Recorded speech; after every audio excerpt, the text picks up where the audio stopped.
the January 13th, 2026 meeting of the USDB Standing Committee. My name is Leanne Wood. I represent District 4 in South Davis County and North Salt Lake, and I am the chair of this committee. Member Booth, would you like to introduce yourself? Thank you, Chair Wood. My name is Randy Booth. I'm representing District 13, and I'm vice chair of the Standing Committee. Thank you. Member Davis? Good morning, Cindy Davis, and I represent District 11 and excited to be here to talk about kids all through the state. Thanks, Chair. Thank you. Member Longacre? Yes, I am Erin Longacre. I represent District 7, and I am also excited to be here. Thank you. And Member Brinton?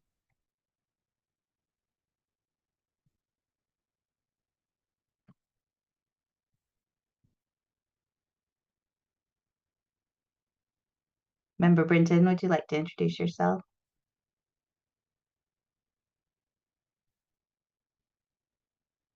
Oh, it's not letting her access her microphone.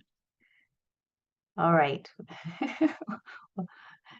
She says hello on the chat. So, all right, we'll go ahead. Just a reminder, if you're okay.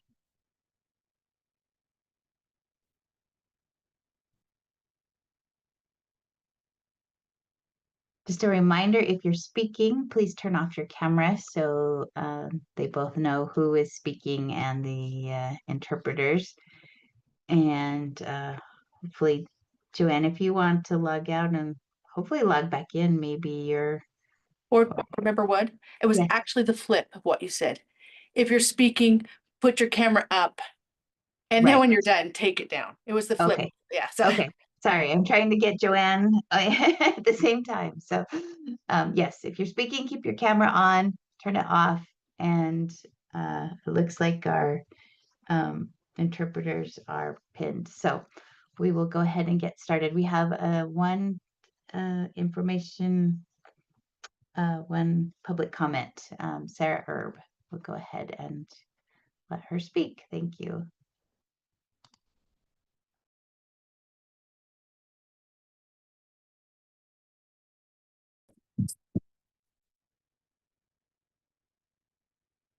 Just one moment.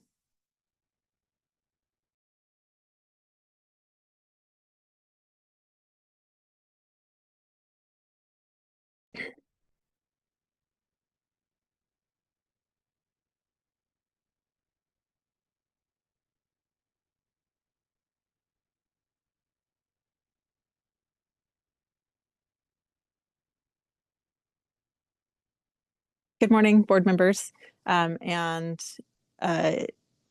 all those who work toward with the USBE staff that are working toward helping us to get to what right is this year. I'm thankful that we've got such a great group of you all individuals who are invested heavily on ensuring that our students have what they need. I wanted to provide public comment today about the Bridges to Community Readiness Program, which is 1.5 on the agenda. There's been some considerable kind of back and forth with the School for the Blind administration as our community has been asking more information about why the duplication of this service is present based on vocational rehab already being provided for these students that are 14 and older. Specifically for the population that has graduated high school.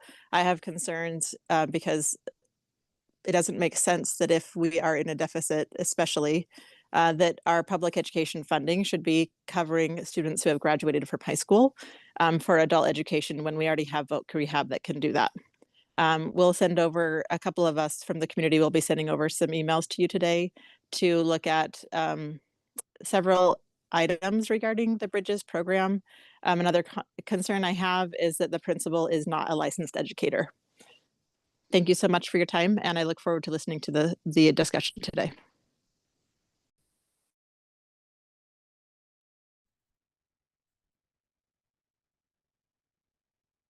Thank you, Sarah. We will continue on our agenda. I have no other public comment. To begin with, as we've expanded our time, we would like to leave about 5 to 10 minutes or so for just some information regarding our schools. We will start with Susan Patton, the Associate Superintendent for our School for the Blind. If you'd like to just give us an update of how the school's doing, how our students are doing, and anything you'd like us to know as we head into our discussions today. Sure. Thank you so much for this opportunity. I think that people that have heard me talk about the School for the Blind know that it's one of my very favorite things to talk about. And actually, my family can attest to that as well. So I am excited to give you some updates as far as what's going on right now. It certainly has been a different year.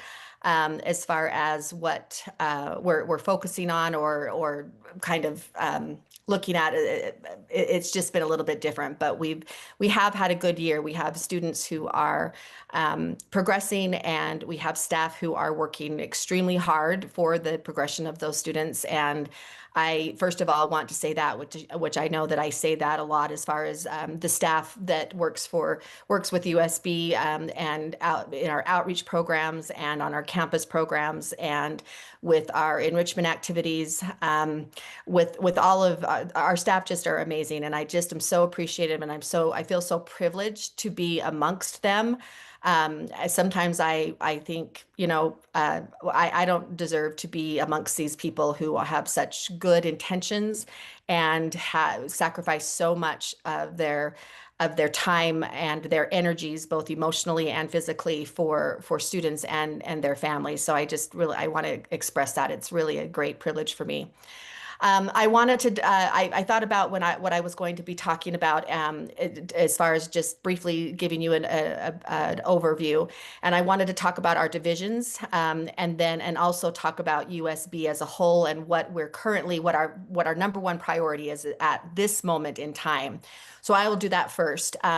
Right now, our first priority is our enrichment funds and getting approval from the Advisory Council on utilizing the enrichment funds in ways that are specific to the needs of the stakeholders, particularly the students and their families. And so we sent out 3 surveys, one to TVIs, one to parents, and one to students. And we had some struggles as far as getting those out, and I appreciate all of those who responded in a way that respectfully asked us to send them again to them, or that they didn't receive that.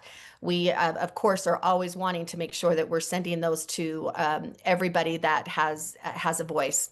And because we truly and authentically want to make sure that those funds are going to the places that people see the needs that are actually in the kind of walking the walk, parents and students and TVIs.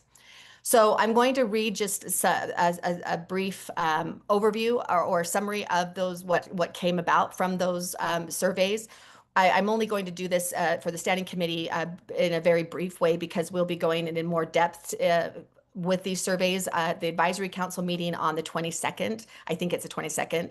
It's a week from Thursday. So our results across all 3 surveys of TVIs, parents, and students, there was a strong agreement that enrichment funds are valuable, meaningful, and impactful when students are able to participate. Students described ECC, or expanded core curriculum activities, and extracurricular events as a key way to build friendships, confidence, independence, a sense of belonging, and a sense of belonging. Parents echoed this sentiment, expressing gratitude for opportunities that help their children connect with peers, develop life skills, and feel included. Teachers of the visually impaired likewise recognize the potential for these activities to support the ECC goals in real world learning, particularly when programs are well designed and accessible. So at the same time, though, we also want to look at what challenges that people face and what we can do better. So all 3 groups identified common challenges that limit participation and overall satisfaction, including distance to activities, inconsistent or overwhelming communication, and programs that are not always inclusive of younger students or those with complex needs.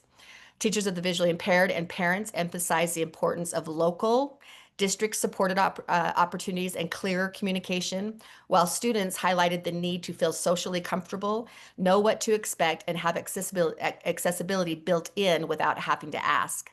Collectively, the surveys point to a shared priority, and that is strengthening enrichment programs through greater local access, inclusive design, clearer communication, and equitable use of resources, so most students can meaningfully benefit from opportunities that are already widely valued.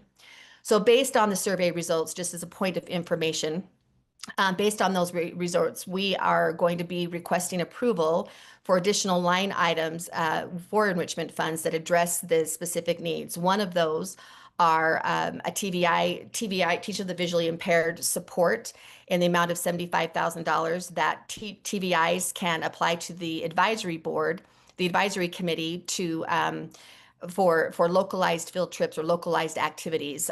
We are wanting to support our students where they are, if that's what they are wanting, if they're wanting to have experiences within their district or within their own communities. And so we felt like, along with we already have an LEA support and a community support, which are for parents to apply, but we wanted to make this available to all TVIs, both whom work for USDB and also districts.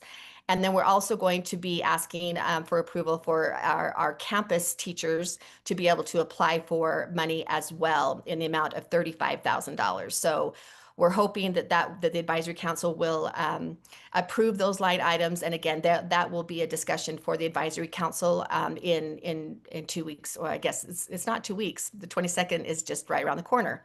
So that's what the priority is for USB as a whole. In our deaf-blind division, they had a successful statewide and parent conference. The statewide conference was for all really related service providers, teachers, interveners, even other paraeducators who work in the field of deaf-blindness. And that was in November. And that in conjunction with that, Deaf-Blind puts on a parent conference where they bring in the parents from all over the state with students and children, actually, because the Parent Infant Program parents are involved as well. They come in and they provide an overnight accommodations, and they have the same presenter that presented for the statewide conference. And then they have different presentations and networking opportunities for that next day on Saturday. This is funded not with state money at all, not enrichment funds, nor with operation funds, but with money from an OSEP federal grant that is funded through the Utah Deaf-Blind Project.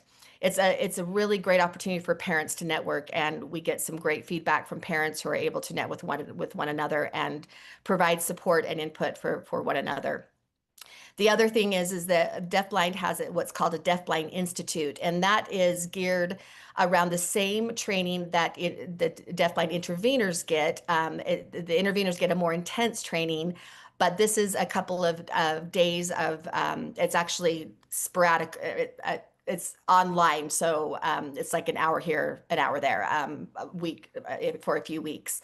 And those are also for all related service providers, teachers, and anybody who has a deafblind that they are teaching a deafblind students. It's actually 10 weeks, I should say. And so they have 40 plus registrants for that. And I just love to hear that, because that means that the need is there and that they are meeting the needs as far as getting some of those deafblind strategies out, which deafblind students with deafblindness or children with deafblindness, that is the lowest incident disability that we have. Deafblind currently has 48 in their intervener positions, and they have 3 vacancies. They have had a tough time in particularly trying to recruit in South Summit District. And so we're trying to reinforce what we're doing there to be able to recruit for that. For our outreach program, they have just 1 vacancy that would be serving in Canyon School District. We had a teacher that resigned, and we're certainly going to miss her, and that would be at the Kari Sue Hamilton School. Currently, we're providing vision services to over 580 students and in 38 school districts and 36 charter schools. Their teachers have been learning about active learning, and they've been working on providing great opportunities for their students. They are also so excited for the upcoming opportunity to be participating with our database, the new database Brackenwood for data consistency and recording. So I don't think that that can come quick enough for our outreach. For our parent-infant program, this in November, so this goes back a couple of months, they received 16 referrals in 4 days during the week of November 16th. As you can imagine, that's a lot. So they've been working, they've been extremely busy. They are down one full-time position this year because of we riffed a vacant position. So they're trying to reconfigure some of the time, and they're working diligently on making sure that all of the IFSP, the individual family support plan minutes are met, and that those families are receiving support. We also, a thing that's very notable in our parent-infant program, Karen Borg, who has been with the state for a number of years, but she's kind of been a staple at USDB. And when I say staple, she's been somebody who we have all looked up to tap into her expertise, her kindness, and just her innate way of working with families. It's remarkable the way that she has developed the PIP program for our families. She retired as of December 31st. Jamie Brown, who was actually Karen's assistant director, was appointed to be the director of the early childhood division, which is inclusive of our parent-infant program and our preschool program. So that's from birth through age 5. So we're excited. Jamie's going to be phenomenal, but we are going to dearly miss our Karen Borg. For preschool, we are fully staffed in preschool in both Salt Lake and Ogden. And our numbers have grown in Salt Lake and Ogden. We have currently in Salt Lake, we have 14 students in 2 classes. We have had 4 new students since school started. In Ogden, we have 6 students in 1 class, and we have 2 students that started school since the beginning of the school year. And then for our Bridges program, so we have 3 new high school students that started from December, and then actually just barely this week. So we have we have 3 brand new students. We also were very sad to say that we had lost a student over the weekend who was part of our post-high program, and we will dearly miss him. Our extracurricular activities, we had a huge success with our Luminaria. I reported on this, I think, to the board, the actual board meeting. We had over 950 tickets. We were able to up those tickets so that we were able to accommodate everybody that was on the waiting list, which was a huge success and something that we've always wanted to do. So I was really happy that we were able to accommodate those who wanted tickets that were on the waiting list. We also have our Washington, D.C. It's an advocacy day where students across the state can meet with different legislators or legislative staff and talk about what it means to be blind or have low vision. We have had less interest this year than we have in previous years, and so we will be going this year, but we are looking at the cost versus the benefit of it. So we will be making sure that we're doing our due diligence and making sure that if we don't do that again, that we have the reasons why, and that is conveyed to our stakeholders. For extracurricular, we're planning winter ski days at Snowbird, Sundance, and Snow Basin. They work really well with us, and we like having it at all 3 of those locations so that we can make sure that people can get to those locations the best they can, so that we have one in Utah County as well at Sundance. We had great participation last year, and I know that we've got a lot of registrants for this year as well. We have the Braille Challenge coming up, and USDB. The USBE USIMAC is a sponsor of that, but it's actually the National Braille Institute. And it's a statewide Braille competition for students to showcase their Braille skills. The qualifiers can move to the National Braille Challenge the Braille Challenge for our Braille Challenge is February 27th, and that will be at the DSBVI building, and it's always such a great event, and it's fun to see the kids compete and have their competitive nature come out, and it's pretty amazing. These kids are pretty great. And we want we want all TVIs to be able are they're invited to volunteer. We have TVIs that volunteer, and also our USIMAC employees volunteer as well. For our expanded core services, those are enrichment funded activities. We had a Jingle Jam, which is an annual event for students with vision impairments, and that's from ages 8 through 21. It's held on the first Saturday of December on the Ogden campus. Students learn holiday related skills, kind of like holiday cards, gift wrapping, gift tags, things like that. They prepare holiday recipes and make holiday crafts. They also practice their social skills by interacting with their peers, by doing games and eating lunch together. We had 29 students registered. 21 students attended, and then we provided transportation from Cache Valley, Perry, the OEC, Stansbury High School, and in Draper.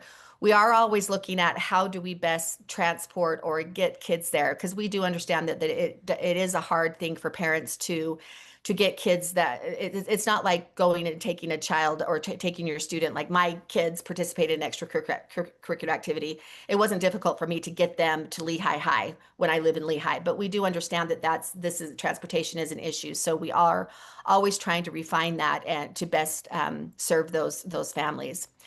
Last Saturday, we hosted a parent mental health conference with 2 licensed social workers.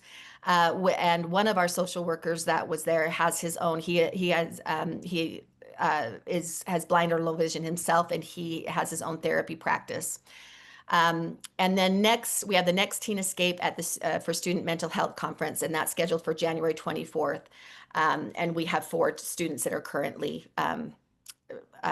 registered.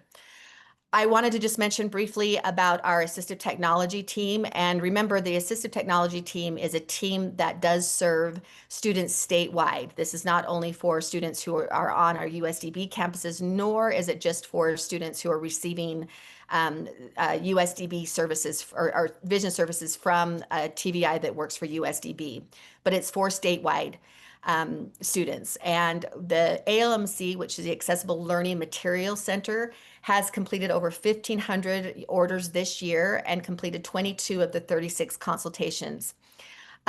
This count is down from last year, and the reason we think it's down, we did have to RIF one of our employees in the summer. And we're hoping to possibly get that position back. This position was a 3D technician position, and so some of the orders have been a little bit slower with that. And under my direction, I actually said we've got to slow down some, because we can't, number one, burn out our ALMC team, but also they've got to be able to. We want what we don't want to do is say we can meet all of these orders and then not meet them. So it's better if people know, okay, this is what the timeline is going to be for this order to come in, and then and for the output of that order.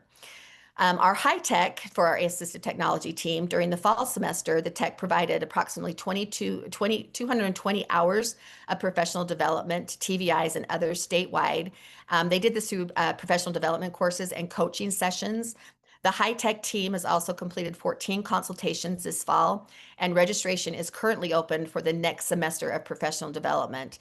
This professional development is geared for TVIs that are working with their students that are so that they can pick the PD that they want and then join that PD. And then they also can schedule one-on-one coaching with our high-tech assistive technology team to provide coaching one-on-one, so that can be applicable for the students that they are serving. So with that is what is going on right now. A very brief synopsis of a few things of the highlights for the School for the Blind. Thank you, Chair.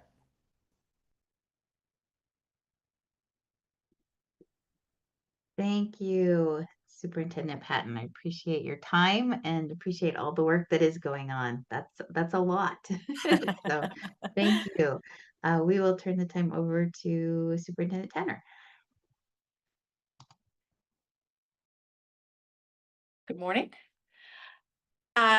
Just checking to make sure the interpreter caught my voice is working. We're starting a new semester. I had a lot of new students starting at the start yesterday. So we had a little drama trying to figure out all these new students. But I wanted to give you an update what's been going on. January 4th, that was the before school started. We did an IEP. I apologize, it's January 5th. We did a training all day on IEP. As you know, 85% of our students are served on an IEP. So we really need to understand and correct any misunderstandings we could have on an IEP. So we did a training in the morning, and then the afternoon, we did some practical application and did some mock IEPs. So that was the focus of that day. The other piece I wanted to make sure that you were aware of, I discussed in a previous board meeting that we have a concern that we have some students in early intervention or children in early intervention that are lost to follow-up, as that's the technical term. They call it lost to follow-up, which means they're identified as having a hearing loss. And then for whatever reason, the parents are turning down the service.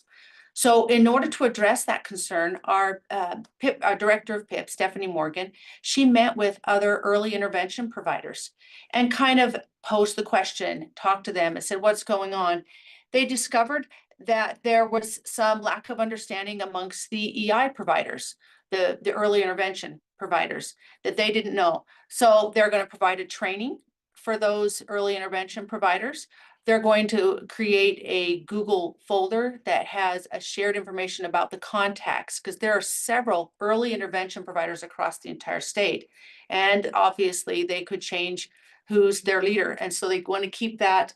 And then they're also going to provide some training, some guidance on when assessments should be waived for PIP children, because there are some things that are specific for our deaf students that maybe don't apply. And so that was how they addressed that. Also, PIP has been involved in doing what we call the Winter Storybook book, so that they get together on Salt Lake campus. They have another one on Ogden campus. They invite all the families, relatives of those families to come to communicate and to help teach them about, they did one training on cochlear implant mapping. They did a training on IFSPs. They did a training on ASL Storytime, and they also did a training on ASL Poetry. So those were two events to get them. That was highly attended. They have 12 families that attended the Salt Lake event. That included 19 adults and 12 children and 5 elementary age children.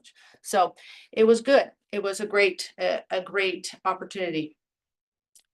The other topic that I thought would be relevant for you to understand, we had a discussion just yesterday. It's about language and communication plans. Language and communication plans is a way of documenting how a student is communicating with the world. And so it's based primarily on their language. So some students use ASL, some use more of what we call a PSE, a pidgin sign language. There are some students that use speech, although we have none. We also have students who also use spoken language. Then we have, how do they hear? How do they respond to sound? How much hearing do they have? What kind of amplification do they use? How does the parents communicate with the student at home? Because 90% of the students are born to hearing parents, each of them with a variety of communication abilities to communicate with their child. So anyway, the language communication plan documents all that information, and then you have it that you can present during an IEP. So we've been working on studying this, learning more about this at the same time as Sarah Williams and other members of the community have been studying and wanting to have this be more standardized and more across the board for the state.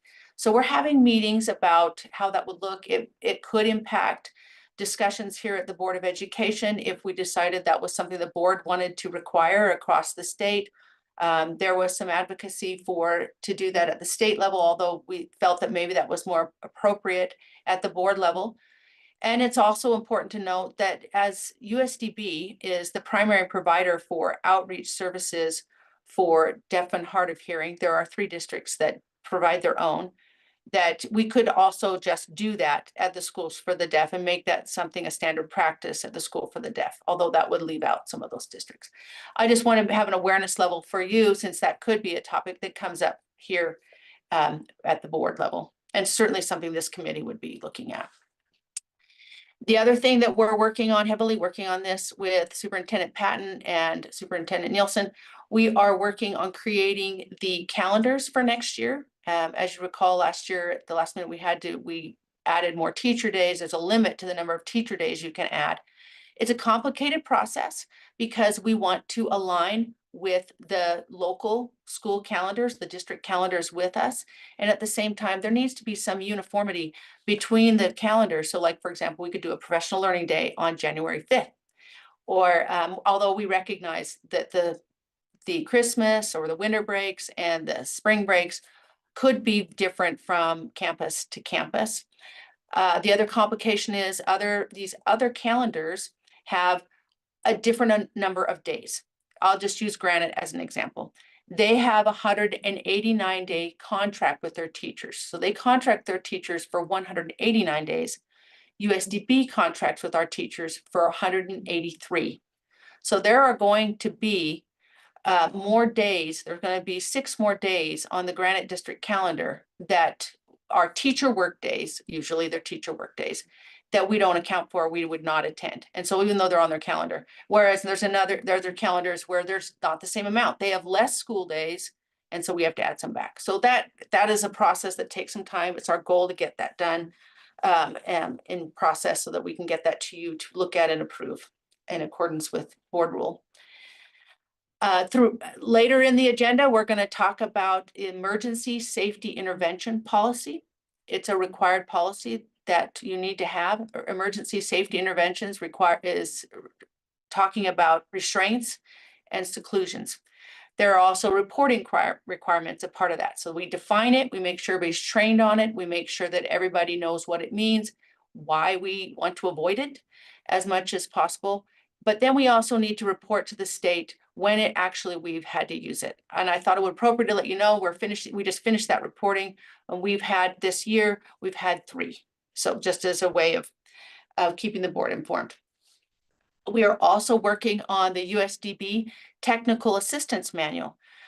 With all the changes and the things that have been happening, it's kind of, we have to update that document. It talks a lot about the 3% rule, how the districts interact with USDB, how do you reach out to us. It's more of a support to the districts to understand us, how to interact with us on a day-to-day basis, or how to contact us if they have a student with a hearing loss. In that same vein, and I'll put this to the end, but there is a document that was created by Sarah Williams that an FAQ to kind of explain the complexities that are going on with USDB and our structure and how we are integrated with the board and how they integrate with us and how they integrate with the legislature. What's the advisory council? What's the EAC? What's the PEA? And if you don't mind, I'm just going to try to share if I can, I'll just share my screen and show you one screen. Give it a minute there. So I just want to highlight this. She created a wonderful graphic that I think would be beneficial to even board members. So you see at the bottom, the USDB is at the bottom, but we also report to 3 different bodies. We report to the advisory council, who provides advice to us and to the Board of Education. We have the state board we report to directly. We have those meetings. We also have this standing committee. She did a wonderful graphic in which she even took the little 5 of you and moved you over to the side to show you there's 5 standing committee. And then it also shows how the legislature has impacted that the USDB through the Board of Education and to provide our funding. You can see she's also illustrated the opportunities where the public can make comment. There's lots of opportunities for the public to make comment since they're the overwhelming driving force on how all of these bodies work. I won't go through the whole document. I just wanted you to see that, but there are FAQs that explain what is the PEA, what is the EAC, how do they interact with us, who are the people that are on each of these committees with their contact information.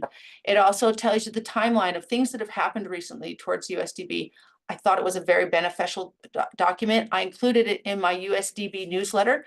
So if you were curious and wanted to spend more time perusing that, you could do so on your own. The next thing I wanted to talk about is to let you know that the USD, we've had a strategic plan. We've been very focused on our strategic plan for many years. Last year, in fact, to even strengthen it even more, we invited an outside company, Innovies, to help us guide the process. This is taken from school improvement plans that work up to the USD, the School for the Deaf, and then we help that guide that our strategic plan. And then, of course, now we added Innovies. So what I've been doing is making sure that this plan aligns with the USBE strategic priorities. So we're going to still continue a dialogue with that with Superintendent Nielsen and making sure that all that is in alignment as it should be. I just wanted to let you know that we are looking at that. We're constantly keeping that in the forefront, making sure we're hitting the goals and objectives that are important to our stakeholder groups and to our communities, and making sure it's aligned with people who've given us outside feedback, and of course the Board of Education, because that's very critical that all these groups and bodies be unified. The other thing that people are aware of in answering to the audit, we are working with the TAC that helps with assessment and reporting of student performance. So that's an activity that we're actively engaged with, and anticipate there's going to be a lot more discussion about our assessment results, how we're reporting out to the public and what we can do to improve that and have better reporting. So at the School for the Deaf, we're really excited about that. I'm sure the School for the Blind is too. The other thing, USD enrichment. So I've said this, I say it again, and I say it again. If I could get it out to the public, any support we can get for the School for the Deaf, is, as you know, when the trust land funds were split, that created a large amount of money for the School for the Blind, but there was a very considerable shortfall for the School for the Deaf. So I was asked during the board meeting afterwards about how much you needing to compensate for. We have 200,000. We need about 300,000 for a full year to pay for staff. Primarily, it's paying for the staff. It pays for trips that the students have to engage with that are out of state, which obviously that costs a bit more than what an in-state enrichment program would cost.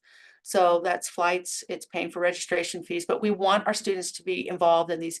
There's academic bowl, that's like a debate. It's a knowledge debate is what it is, kind of like Jeopardy, but I think even cooler. Battle of the Books is reading books and then having a debate or answering questions about a book. It's very similar to the academic bowl. We are attending math competitions in the past. We have done well with what's called ROV, which is robotics type in the water. We also have drones competitions.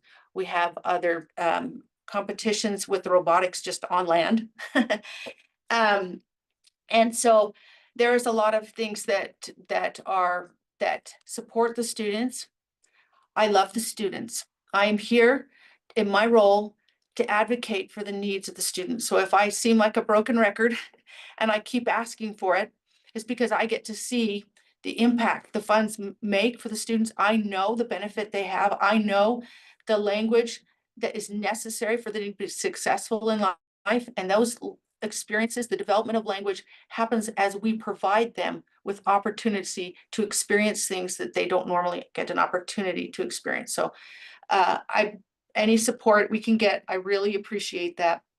There is a basketball game tonight. We're playing against Mount Vernon. It's going to be here at the OEC.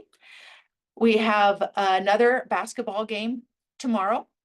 In this one, this is where the Idaho School for the Deaf is coming to our state to compete. It'll only be a boys' game because they don't have enough students for the girls. That happens sometimes between the deaf schools, just by the nature of our small numbers. Then we have the last week of January, we have what's called the Western States Basketball Classic. It is the tournament we wait for and get excited for every year. It is the highlight and the climax of the basketball season. And that will be in Washington, the state of Washington. And that's in Vancouver. That's where the School for the Deaf is. They host us. So what typically happens when another school hosts, they host, we do our registration fee, but then we also get all of our kids there. They provide lodging and food. And it's how deaf schools support one another in making sure these type of events keep going. And we're pretty excited about the trip. We just had the first step into the WSBC because of the nature of how the tournament is designed to have enough games. The tournament actually started this last weekend in Colorado, where the girls and the boys played against the Colorado School for the Deaf and the Blind. The girls didn't win on paper. I was present there, and so I was very disappointed in the refs. I am not a girl gets in games and says refs are not great, but there was a problem at this game. So I really think my girls won. That just on paper, they missed it by 3 points, but there was a lot of favoritism towards the other team because it was their first game they'd ever played. And so the refs were being very kind. So, but the boys, they made sure it was very clear that there was no question. The boys outscored the other team quite well and did a great job. And so trying to help, in their mind, trying to help redeem the girls, as they said. So it was a great opportunity. We're going to have some more stories like that. They're going to have at the tournament on the last week of January. We will be live streaming on that. And so you're welcome to see that. We usually live stream all of our games, like the ones tonight and tomorrow should be live streamed. Once that tournament's finished in February, we have 2 more basketball games, then pretty much the season is done. And that'll be the last of it. My final thing that I think would be relevant for you to understand is we have on February 12th, and I'm hoping you've got a pen and paper. February 12th, we have USDB Day on the Hill. That's where students from the deaf school and the blind school go up to the Capitol. And there is a twofold goal in doing that. One, it creates an experience for our students that helps them understand another concept of the world around them, which is how government is run and how our state is managed. And so they learn, and we're going to bring 8 different age groups. So it's a different kind of learning experience for the older students than it is for the little ones who are learning. They intend to write letters to their legislators to hopefully encourage them to come meet with them at lunchtime. We'll be in the Hall of Governors, but they would love to meet them. Oftentimes the legislators will take them by the hand and walk an individual child, and obviously we go with them, but take them up to their offices and show them up and explain to them some of the things that are going on and see behind the scenes what's going on. So that's important. It helps our students gain knowledge, and at the same time, it helps the legislators know what it is we do here at USDB and how important these students are. And that is the extent of my report. Thank you. Thank you so much. I'd like to open it up for any board member questions for either of our superintendents. I see Cindy has a question, and then, or Member Davis, and then Member Longacre. Yeah, thank you to both of our great superintendents for helping us to catch up on all the great things that are going on. I was going to say that on the 12th, we have board meeting at the Capitol at noon. So if it would be helpful, if you want to email at least the 5 of us, but maybe the whole board, what different things are happening that day and what times. And then we, of course, certainly love to have you, come to any or part of the board meeting, or just let us know and we could come and see you prior or after. It's our meetings from noon until 1:30, I believe, 1:30 or 2 usually. I think it would lovely if we could schedule some time with the board just for our students to come in, and you could see our students and they could see you, and we could explain your role. That would be great. If you want to give Yeah. us some time for that, we would love it. Yeah, and if everybody can't before or after, some of us could. So it would, anyway, just want to let you know it's happening. Great. Thank you, Board Member Davis. Member Longacre. Yeah, thank you for those updates. You guys just love your kids, so appreciate all the work that you put into what you do. I do have a question for Superintendent Tanner. With the split from the trust funds, you were saying that you needed 300,000, you've spent 200,000. So does that mean you just need 100,000 more, or is 300 what you still need for all of your programs? Thank you for asking that clarification. It's actually an additional 300,000. We have 200,000. We cut to even make it to that point. We have cut all of our after-school programming, which what I mean by that is we used to go on Tuesdays and Thursdays on all our campuses. We would have the younger children, the elementary age children, be involved in activities, whether it's something where we have someone come and present stories to them, or if they were even playing board games. Board games are a wonderful tool for language development. It teaches problem solving skills. So we do that often, but then we may go bowling, or we may go to a park, or there's lots of different activities that they plan, but we cut all of those this year. So in order to even hit the 200,000 at this point, we had to cut. But in order to make it to the end of the June 30th, the most expensive activities are summer camps. We have a lot of students. We have provided probably about 45 summer camps, which requires staff to attend, registration fees to get in, but we have a high attendance rate. And the reason that's so important for deaf children is because they need language development. That those 3 months in which they are home, some students have a very limited access to language around them, which can cause some regression in language development. Of course, we want progression. The students that actually have what regression and recoupment problems, those qualify for ESY or extended school year. But in general, there is, for deaf children, it is an area where they're lacking opportunities to have more language development. So that's the big one that's coming up that's going to cost a lot. But then we also in the spring have a lot of the out-of-state trips, meaning the math competition I talked about, academic bowl, battle of the books. We have a deaf theater event. There are a number of these activities that occur in the spring with all the other deaf schools. So those activities, we have a plan right now. We're trying to use some donated funds. Superintendent Nilsson has been gracious in allowing me to use some of the donated discretionary funds so that we can make this happen. The second plan is to ask the USDB Foundation if it's reinstated and everything's working, and that's an if, so I don't know for sure, if we can ask them for some funds to help.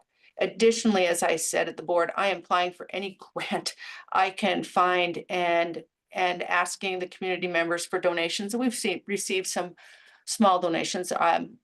Our parents of our students and the deaf community don't have large pockets, but let me tell you, they contribute so much. Our coach for the basketball team, we give him a small stipend.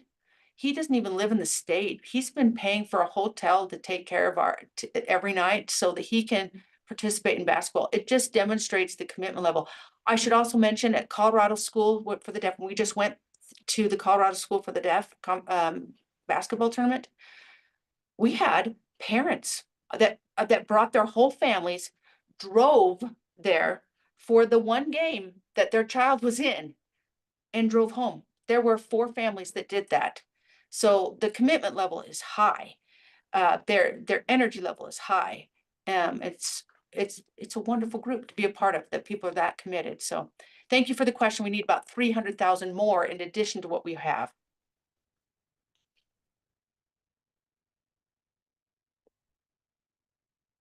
All right, thank you. I am not seeing any other hands, so I think that finishes our presentations from our superintendents. Appreciate the comments on the assessments, the strategic plans.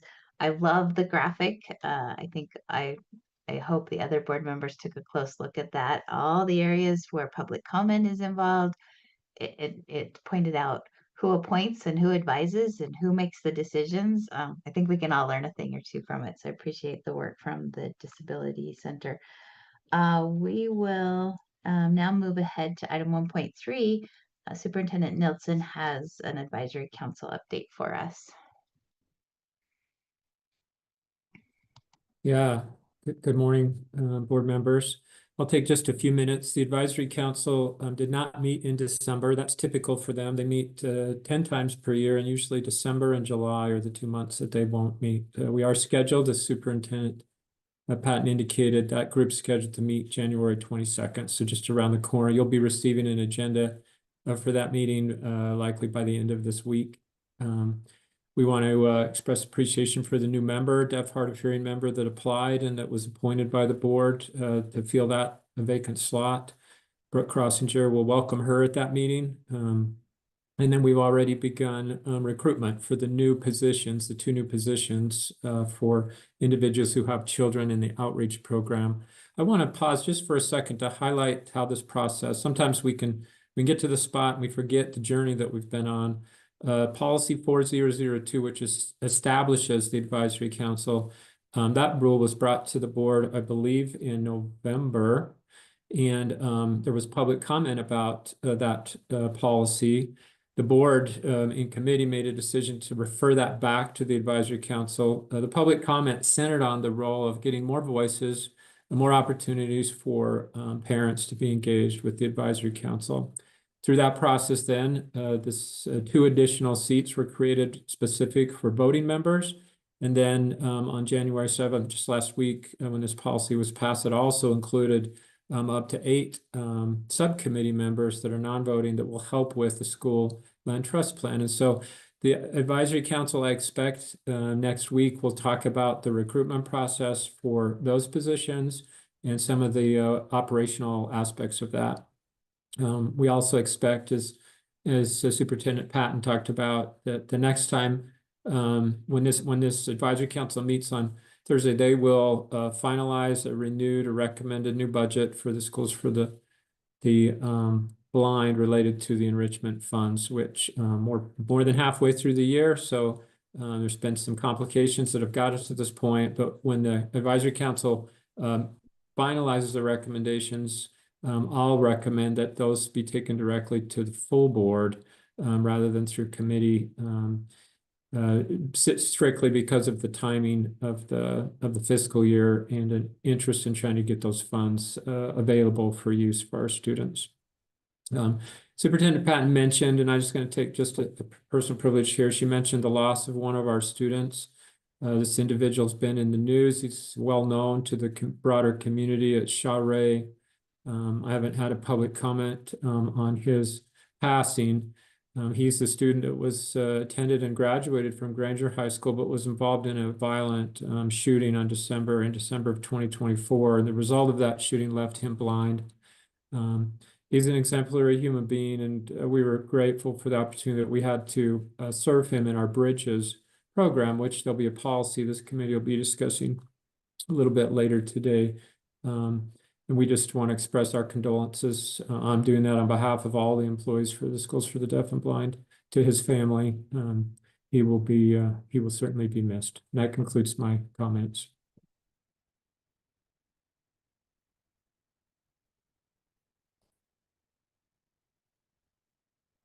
Thank you, Superintendent. I'm saddened I didn't catch when the loss of a student. Anyway, I'm sorry. Didn't realize what that meant. So, we'll go ahead and start our actions. We will start with our anaphylaxis policy 1.4. Superintendent Patton. Thank you, Chair.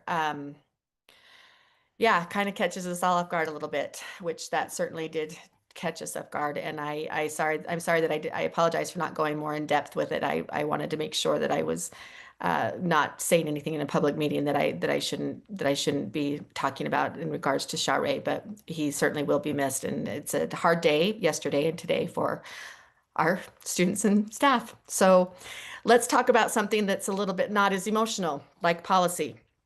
This anaphylaxis policy is, I will kind of give you a summary of it. Then I want to also introduce Kathy Carlisle, who is a nurse at USDB, who has been very instrumental in writing and helping with this policy. This policy outline, she will be answering any questions in regards to any medical,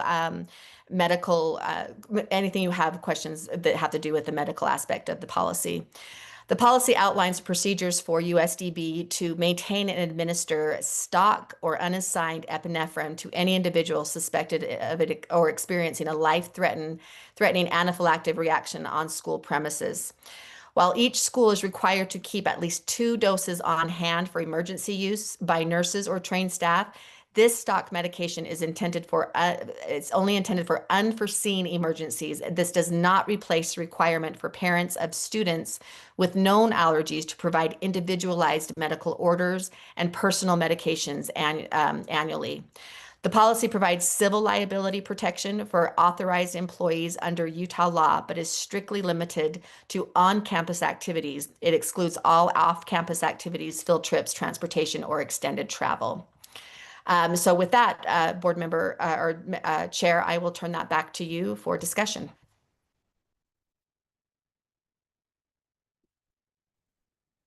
Thank you.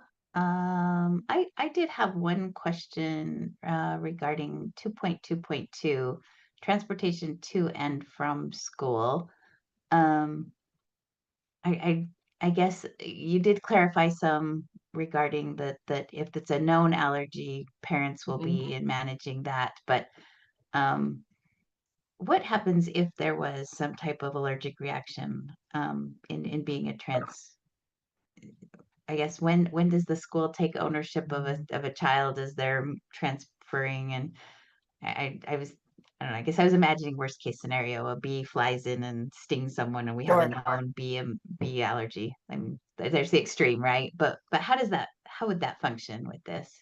Well, I think that there is a little bit of kind of going down a rabbit hole with different scenarios. It is specifically, and I am going to ask Kathy to weigh in on this as well, but it is specific to our campus. So with that, there wouldn't be a stock base of the epinephrine on the vans. But Kathy, if you want to pipe in on that, that would be excellent. Well, our drivers would, if something like that happened, would pull over and call 911. Sure. That would be what we would expect a driver to do. We don't expect our drivers to stop and administer epinephrine on the road.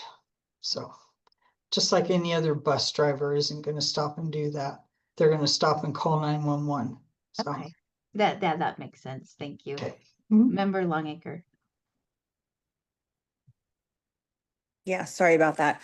And correct me if I'm wrong. So I looked up code 53G-9-601, and it says statute applies to school-sponsored activities, not just activities on campus. So if we look at 2.2.1, it says it may not extend to off-campus activities such as field trips, but under this code, I would feel like field trips should be included as to when you would bring or have a dose on hand. Can you give me the code? Yes, please double check me. 53G-9-601. -601. Okay. Even outside the code, I feel as though a field trip would constitute as a school-based activity. Well, and I could speak to because I can understand what you're saying, and I don't know that code. So and I'm if Superintendent Nielsen wants to speak to this also, that would be fantastic. But all of the students who have a known allergy, they are required, they would be covered because they would have that in their healthcare plan. And if it's a severe allergy, then a nurse would actually be accompany them. So I think it's important that we realize the difference between the stock, which is the stock assigned, which is at the school, and then individual students still have that healthcare plan where with a trained professional or a nurse that can administer that, the epinephrine shot. The section you're looking at, 53G9, is covering allowing staff in a school to administer medications, allowing us to delegate a medication that we wouldn't be allowed to delegate in other healthcare situations, such as seizure medication, epinephrine, glucagon, medications for health conditions that students have in school. it really isn't referring to the emergency. We are allowed to delegate that to people as well, but it's treated differently.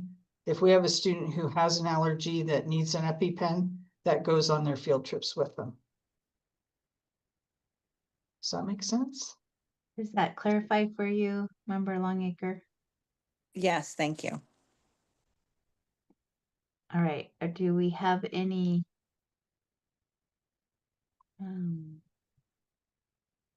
not seeing any comments to this. Are we ready to make a motion?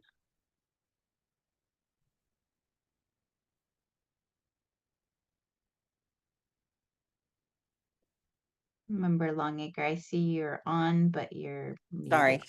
I will No make that motion if someone can put it on the screen.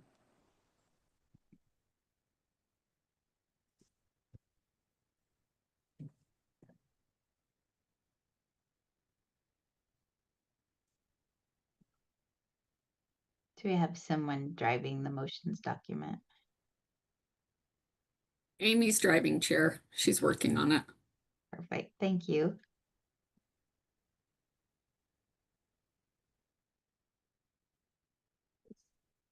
All right, Member Longacre. Okay, I make the motion that the committee approve the anaphylactic policy draft 1 on the first reading and forward to the board for approval on second and final reading. Okay, we have a motion that the committee approve the anaphylaxis policy draft 1 on first reading and forward to the board for approval on second and final reading. All in favor say aye. Aye. Any opposed? That passes unanimously. All right, we'll move to 1.5, Bridges to Community Readiness, and Superintendent Patton. Great, thank you for, this is a new policy, and this is to clarify the purpose and the what's actually required in, or what we are doing in our Bridges Post-High, which is our Bridges Community to Readiness program. So let me give you a summary of this policy. The Bridges to Community Readiness, which I will refer to it as the BCR, is a specialized competency transition launch pad, which is a keyword, launch pad, for students with vision loss who have completed high school. It does not replicate high school coursework. The program focuses on closing critical gaps through the expanded core curriculum, intensive vision services, and academic interventions in reading and numeracy. BCR offers flexible pathway blocks, which is listed in and goes in depth in the policy, including college readiness, vocational trainings, and independent residential life that students customize based on their post-secondary goals. And the students are very involved in those post-secondary goals. Those are not goals that are made for them. They're coming from the students. Success in the program is driven by a coaching model where students take active agency over their futures meeting and daily routines. They transition from dependence to self-advocacy. The experience combines classroom seminars with real-world community-based instruction to ensure mastery in orientational mobility, assistive technology, and employability. Students typically remain in the program for 1 to 3 years, but that does not exceed age 22. And they exit once they have demonstrated the specific competencies required for their next step plan. And that could involve competitive employment, technical college, or inclusive post-secondary education. This program does not replace other adult agency services. We actually are currently working with DSBVI, with the Division of Services for People who are blind and visually impaired, to see how we can partner with them. And also we work with our voc rehab folks too. They actually provide coursework, and we also are involved with high school in their pre-ETS program. What this is like I said, a launch pad for students to be able to go into adult services and receive services there. That it's closing the gap for students after they have been in high school. I will say also that the majority of the students, it happens to be that starting this year, we had quite a few students in the post-high program who had regular high school diplomas. We currently don't have more high school diploma students than we do IEP students. The majority of the students, as they come to us, they are on an IEP. They could have graduated with an alternate diploma or with a certificate of completion. So with that, I also want to introduce Robin Clark, who is the principal of our Bridges program, our Bridges secondary program, which includes high school and post-high. So with that, Chair, I will turn it back to you. Thank you. Appreciate that kind of overview. I know we've had some questions. Board members, do you want to um, any questions regarding this? Yes, Member Davis.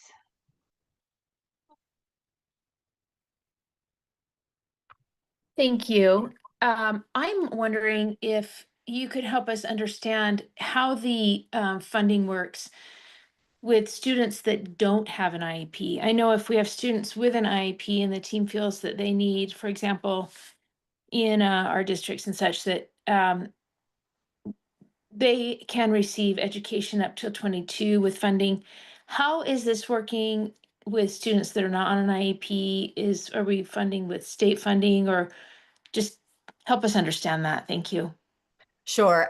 So we are funding with state funding, but it is not with special education money, which would be restricted funding. So these kids, they do live with us. They live on our campus, which is imperative so that they can learn. We can close the gaps for those with those skills. And so we do use state funding, but we do not use special education funding, which is that restricted funding. And I don't know if anybody else wants to add anything, Dr. Voorhees or Superintendent Nielsen, to that as well. You might have a better comprehensive answer for that. Yeah, I would just add a comment that you'll notice this is a new policy. The program's not new, Right. but as I've come on board here and we've had questions from community members come to my desk about this program, and I've worked with Deputy Superintendent Leah Voorhees. Really, the requirement is we're using funding that's allowable, but we should have a policy in place that governs the program. So the reason that this is coming before the board today is aligned with some of the questions that we received and a desire for the board to be involved in the decision-making around the policy that governs this program. May I follow up, Chair? Yes, please. So for the students, you said the majority of students do have an IEP. For those students, are we using special ed funding for those students and the state funding for the students that don't? Or are we not using special ed funding for any of the students? And if we're not, why aren't we using it for the ones that have an IEP? Well, I can give you the answer from my perspective as far as USDB doesn't receive a lot of special education funding.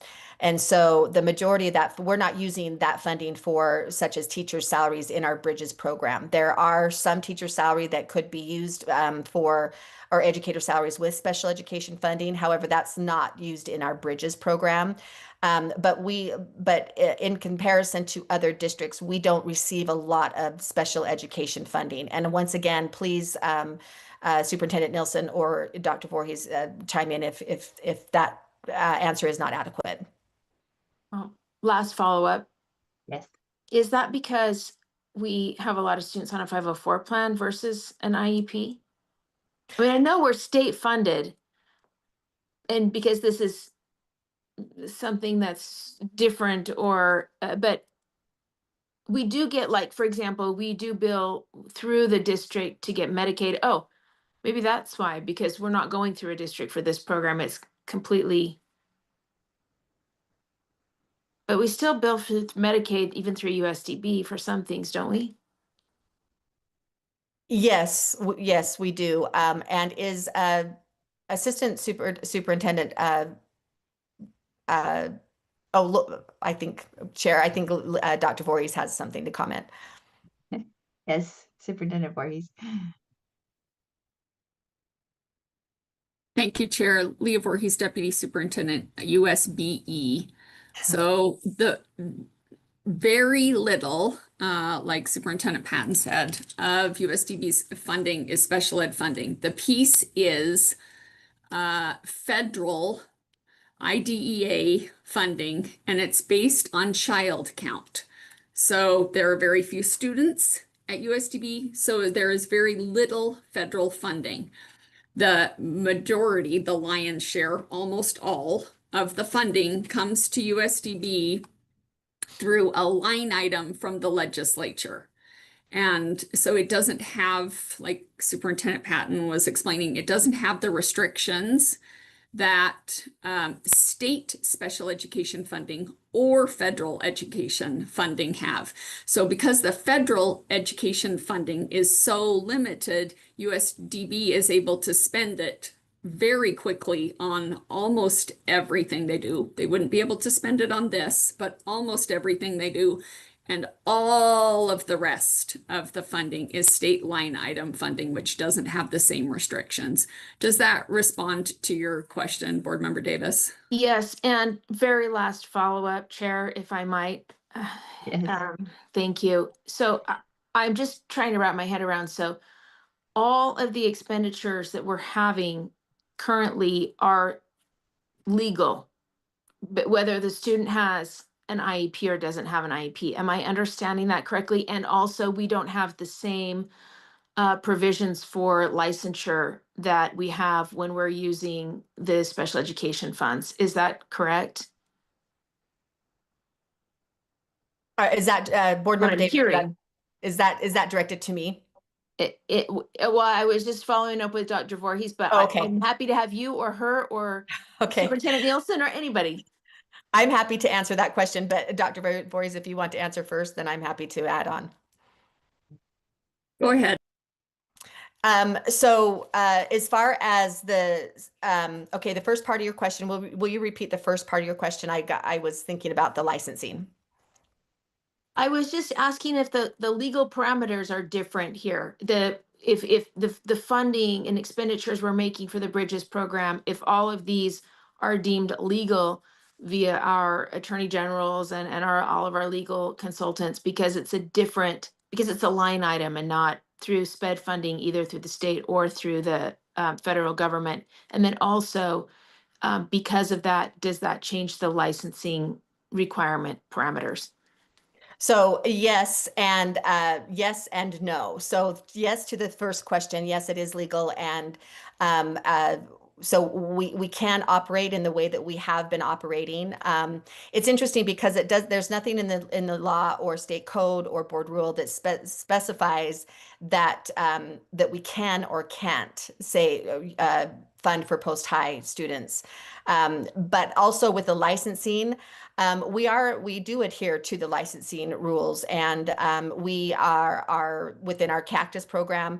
I'm not going to speak to an individual licensing issue or a licensing situation, but our folks are licensed in the right. If they don't have a teaching license, some of our educators might not have, or well, not educators, some administrators throughout the state might not have necessarily a teaching license, but they might have a license in something like counseling or psychology, and then they receive an education leadership license, which is then makes it so that they are legal to be able to be an administrator.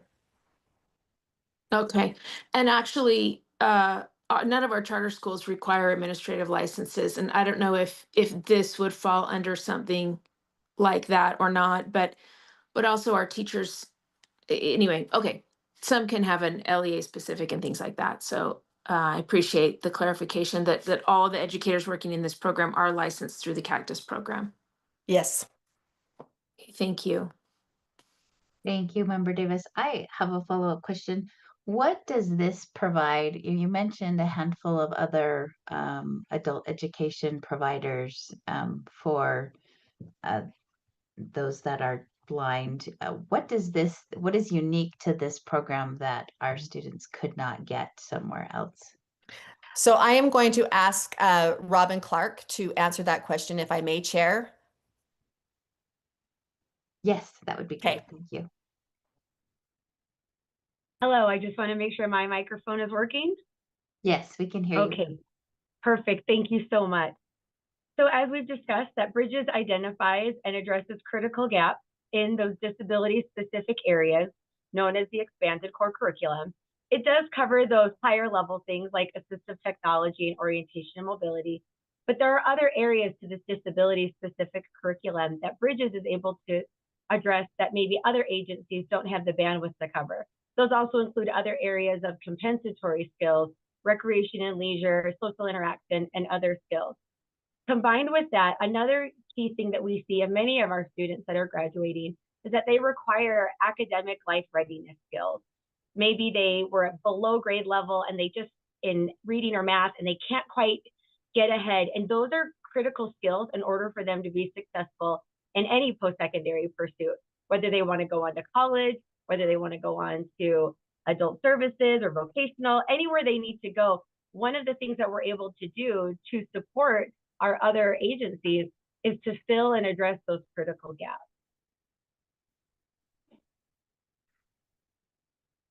Thank you.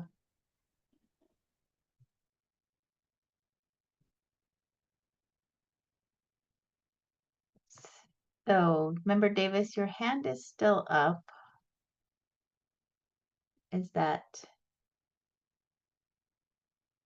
I just took it down, sorry. okay? So any other, I'm not seeing any other questions referring to this. It did say on there, and I had heard that there's two things that I was wondering about. So the alternative diploma. So these children or these students have all graduated, but specifically an alternative diploma. So none of them have a standard LEA diploma. Is that accurate? And secondly, I didn't see where if there comes a point where they're not fulfilling the requirements on their side, they're not accomplishing the goals, there's no removal process. Because this would be post-high, I think there'd be a different requirements. Like this is more of an opportunity and a privilege for these students as opposed to a necessary education that we have to provide through the state. Should there be some type of removal process in this, or standards that they have to go through, where so that there's not a question at the end? It's like, wait a minute, you're not fulfilling this. We're using state funds to do this. Can anyone speak to that? Sure. I'm happy to talk a little bit about the alternative diploma, and then I would ask that Robin would be able to answer to the as far as an exit or the strategies for exiting and also removal. I think that those are two different things, right? As far as removal, if they're not doing their part, I think that's what I'm hearing, Chair. Yes. The alternative diploma, the kids that come with the students who have an alternative diploma, they are still on an IEP. So they come to us with an IEP. So the IEP team is the one, they are the ones that are deciding that the Bridges program is necessary for them to complete their IEP goals. Does that answer the question as far as the alternative diploma? Yes. So this policy seemed to allude to that that was the only way they could participate is if they had come through that. So if they've graduated with a traditional LEA certificate somewhere else, they are not eligible. Is that accurate? No, that is not accurate. So I misspoke as far as, so they can come to us with an alternative diploma, with a regular diploma, or with a certificate of completion. And the certificate of completion is not a diploma. That is something that is saying they need more. We're not going to give them a diploma at this time, and they need more, which then they are eligible for services through age 22. Okay. And they can also come to us with a regular diploma, which is really what is in question at this point in time, and understandably so. I mean, we need to be able to be responsible in how we're using state funding, no matter what funding it is. If it's taxpayer dollars, we need to be responsible in doing that. So I'm going to ask Robin to speak to that. The number one, the kids coming to us with a regular diploma and how that works. And then also talking about the removal if the students are not doing their part. So for any of our students that do come to us on a standard diploma, although we are not following a formal IEP meeting, for all of the students that have come to us, we have had some type of informal meeting with their LEA as they are graduating or when they are coming with us, so that it's not just anybody who appears and wants to come. We do work with their team. We look at what their transition plans are first and foremost. What were they in high school? Where do they want to go next? Why are they coming to us? What gaps do we need to fill, and where can we support them the most? So there is a level of formality that we follow with any of our students that are coming to us with a standard diploma. We especially want to connect them with their next level agencies, adult services, vocational rehabilitation, community partners. We want to make sure that we have strong connections so that we can ensure that all students have a seamless transition to their next step once they've come through with us. As far as students that are removed for not following through on their transition plans, we do follow person-centered planning and meet with our students. Most of them in this category are their own guardians. So although their families play a part in it, sometimes their families are not the decision makers to things. So we do try to make sure that we follow what is it that we are looking for with a particular student. I will be honest, most students that come to Bridges want to be in Bridges. They want to get something out of it. And one of the things that we do immediately when students come to us in the post-high is address, well, what's our timeline? What are we looking towards? So by co-creating the plan with students, we find that most students are pretty compliant and really agreeable with what we're doing. If they do want to exit the program at any time, or we feel that it's time for them to leave, we do have a policy and a process that walks the student through a safe exit so that we just don't drop a student. Even if they abruptly want to leave, we still reach out to them and do our best to have any loose ends tied up so that they leave with some sort of a next step plan, whether it's a fully developed plan or one that just lets them know where they're going to go next. We do hold students accountable with their futures meeting plans. These are the goals, again, that we co-create together. We give them opportunities to see their own data so that students can make their own informed decisions about when they would like to go. Some of our students stay with us for an entire year. Some of us stay maybe just for a semester. But as they enter, we set a clear plan of what is it that we're trying to do and what is the outcome we're trying to reach. And we work with students well before a time of chaos to say, how are we reaching these goals and what interventions are needed? I hope that that gives some insight on how we help students exit. Yeah, that's helpful. Do you think in this policy there needs to be any statement of that you have that ability to exit students you due to, and I hear you that they're very motivated to be there and they want to be there, but in the case that they weren't, to give you some flexibility, just something to think about as we go to member Longacre and member Davis.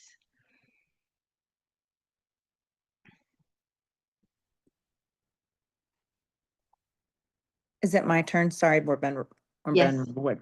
I do have a question. What does the funding look like for this program and how many individuals do we service? And I know that's going to change from year to year, but do you have an average on that?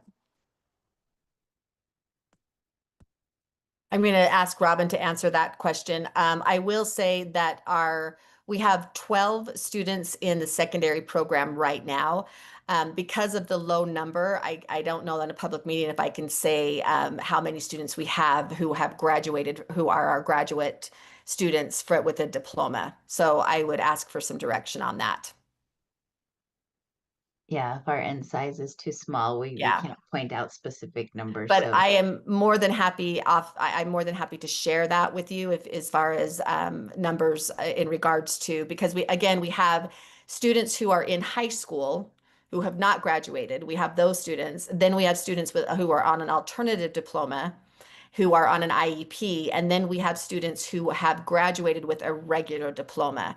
And so we have those three categories of students. And so I think Member Longacre, that it might be too, it's a little bit of, because of the low numbers, that might be a little tricky to do.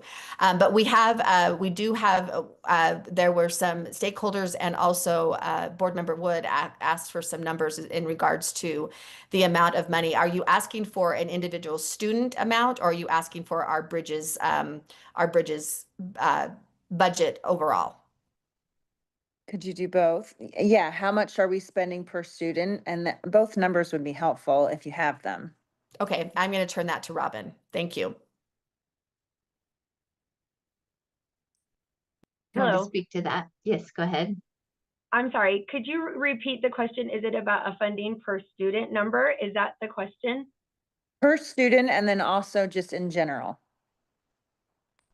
One of the things that I can provide later, if it's possible, I apologize, I don't have that number in front of me, but we do have a different number for our post-high students in each of the different categories. So if it is permissible with everybody, I would be happy to give you that information, but I don't want to take up time for me to try to pull that up as fast as you would need that answer, but I would be more than happy to send that to Superintendent Patton as soon as my comments is finished. I will give her that information so that you can have your answer in a timely manner.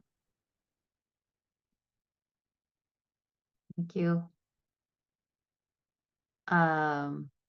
Is that information critical to your vote, Member Longacre? Sorry. No, but we've been hearing a lot from legislation that it's a tight year. I mean, is this program, if I can ask another question, is this program a duplicate of something else? Well, and then that's what I was trying to isolate the differences between the Department of Vocational Rehab and the DSBVI Division of Services, trying to tell the difference between that, and then maybe this does require some additional information, almost in a side-by-side comparison. What is this that they provide, and what does our those other services provide that are not education funding? I think they'd be through the Department of Workforce Services. I could be wrong in that, but Member Davis, do you want to speak?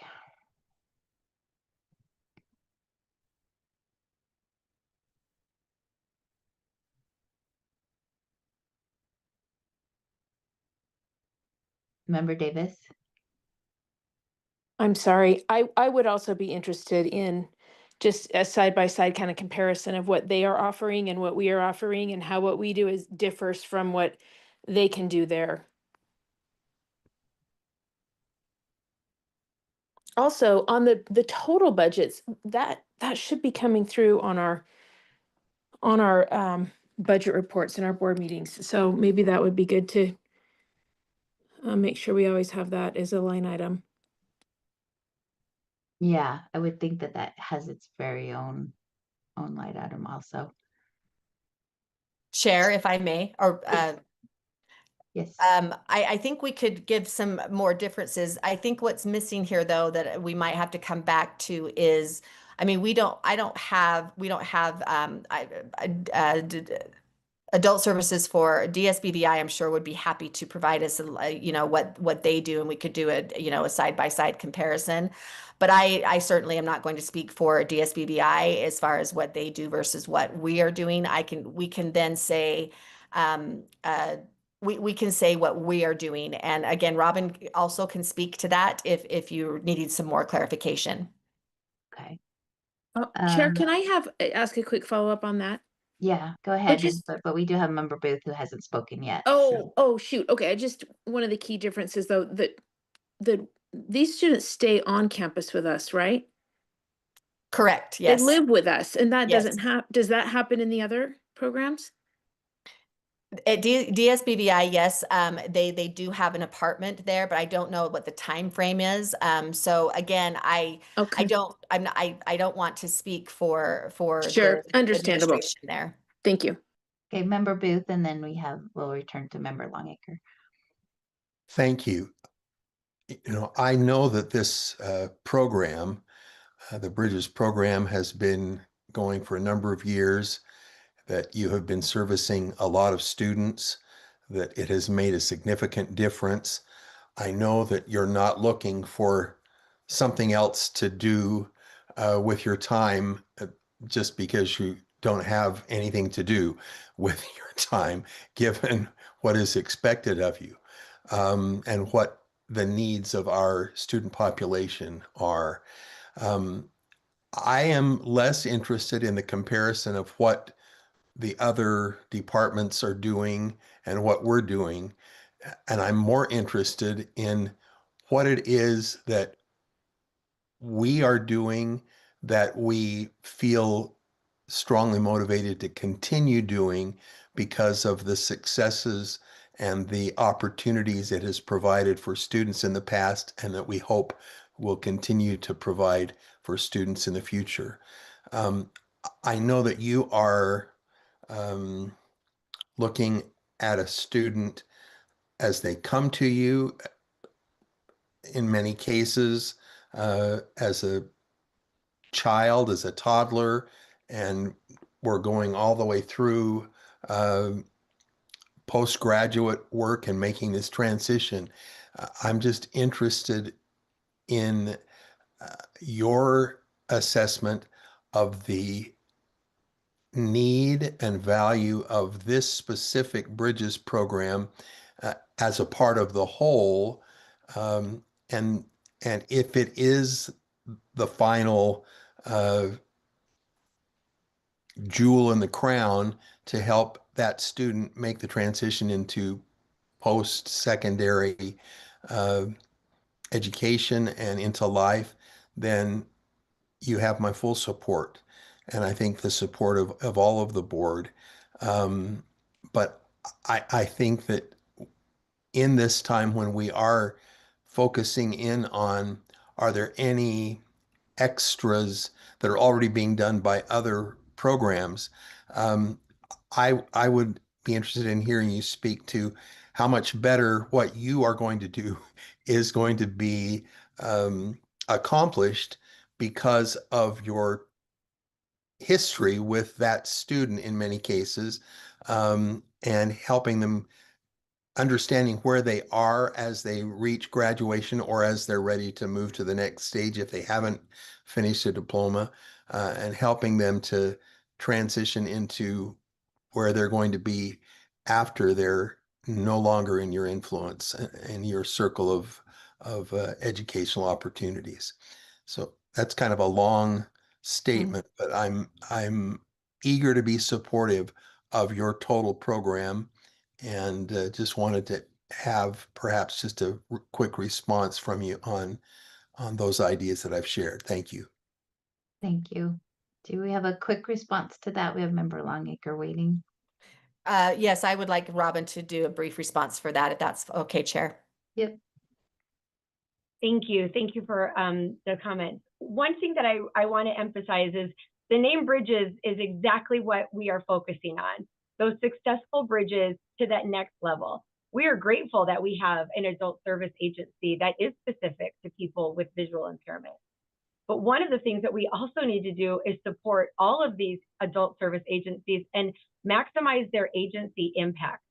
When students arrive at VSBVI or any adult service agency with a higher level of readiness, those agencies can allocate their limited staff and their resources more efficiently. It accelerates progress towards employment and independence for all of their clients. However, if there are students that have these critical gaps, now they're having to go back and fill that. Whereas we have a mechanism where we understand that transition piece, where we can fill those gaps, which I feel creates a win-win for both the adult service agencies that we are partnering with, but most importantly, it is a win-win for the students and their families because they need that extra level of support. We see that everywhere in transition data. I get the pleasure of serving on several of our statewide transition task force. And one of the things that we're constantly looking at, how can we strengthen those outcomes for students? How can we help them get a more successful outcome in adult services life? Well, if there's critical gaps that we can fill that helps everybody maximize their impact, I do feel that that is a win. And that is something very specific that Bridges does.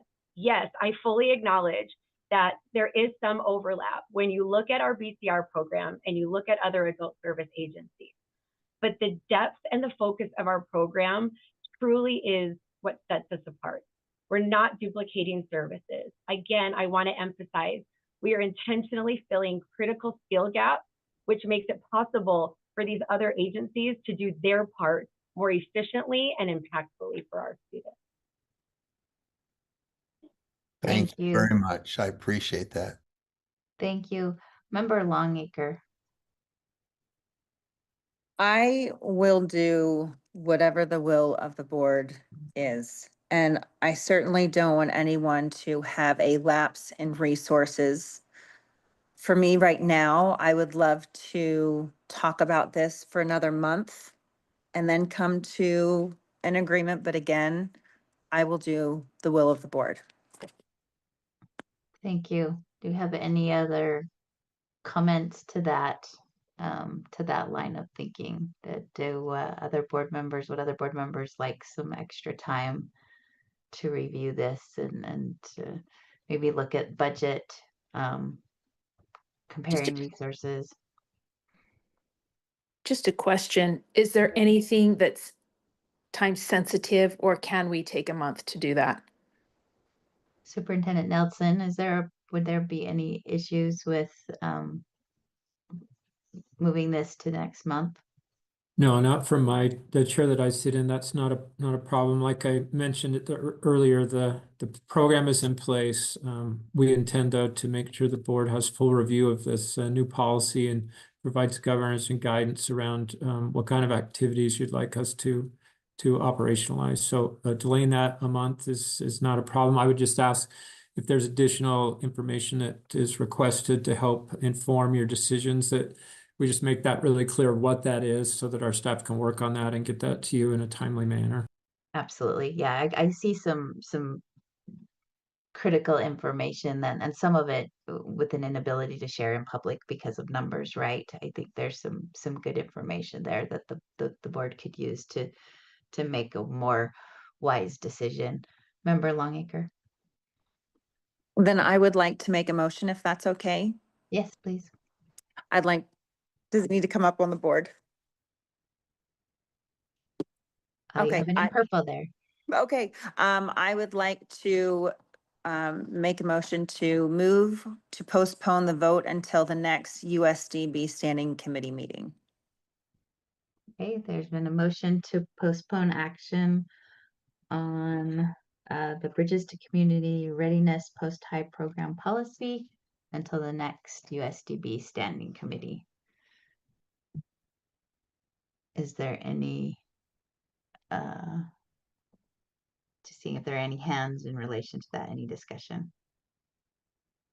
I'm not seeing any, so let's move ahead to a vote. All those in favor of postponing this action, say aye. Aye. Aye. Aye. Aye. Any opposed? Okay, that motion passes unanimously. Do you need a list here, Superintendent Nelson? Do you have clear understanding, or would you like us to make a list here of what you would like us that we would like provided? Let's see if we can do it without you having to do it in a formal motion. I have in my notes that there's a request for the overall budget for the Bridges program, also a per student cost budget related to the Bridges program. There was some discussion earlier about a comparison list. I'm unclear about what level or detail information you might need there. So right now I have the budget, overall budget, and the per student cost information. Is there additional information that this committee would like? The information on student counts, like how many are coming from standard.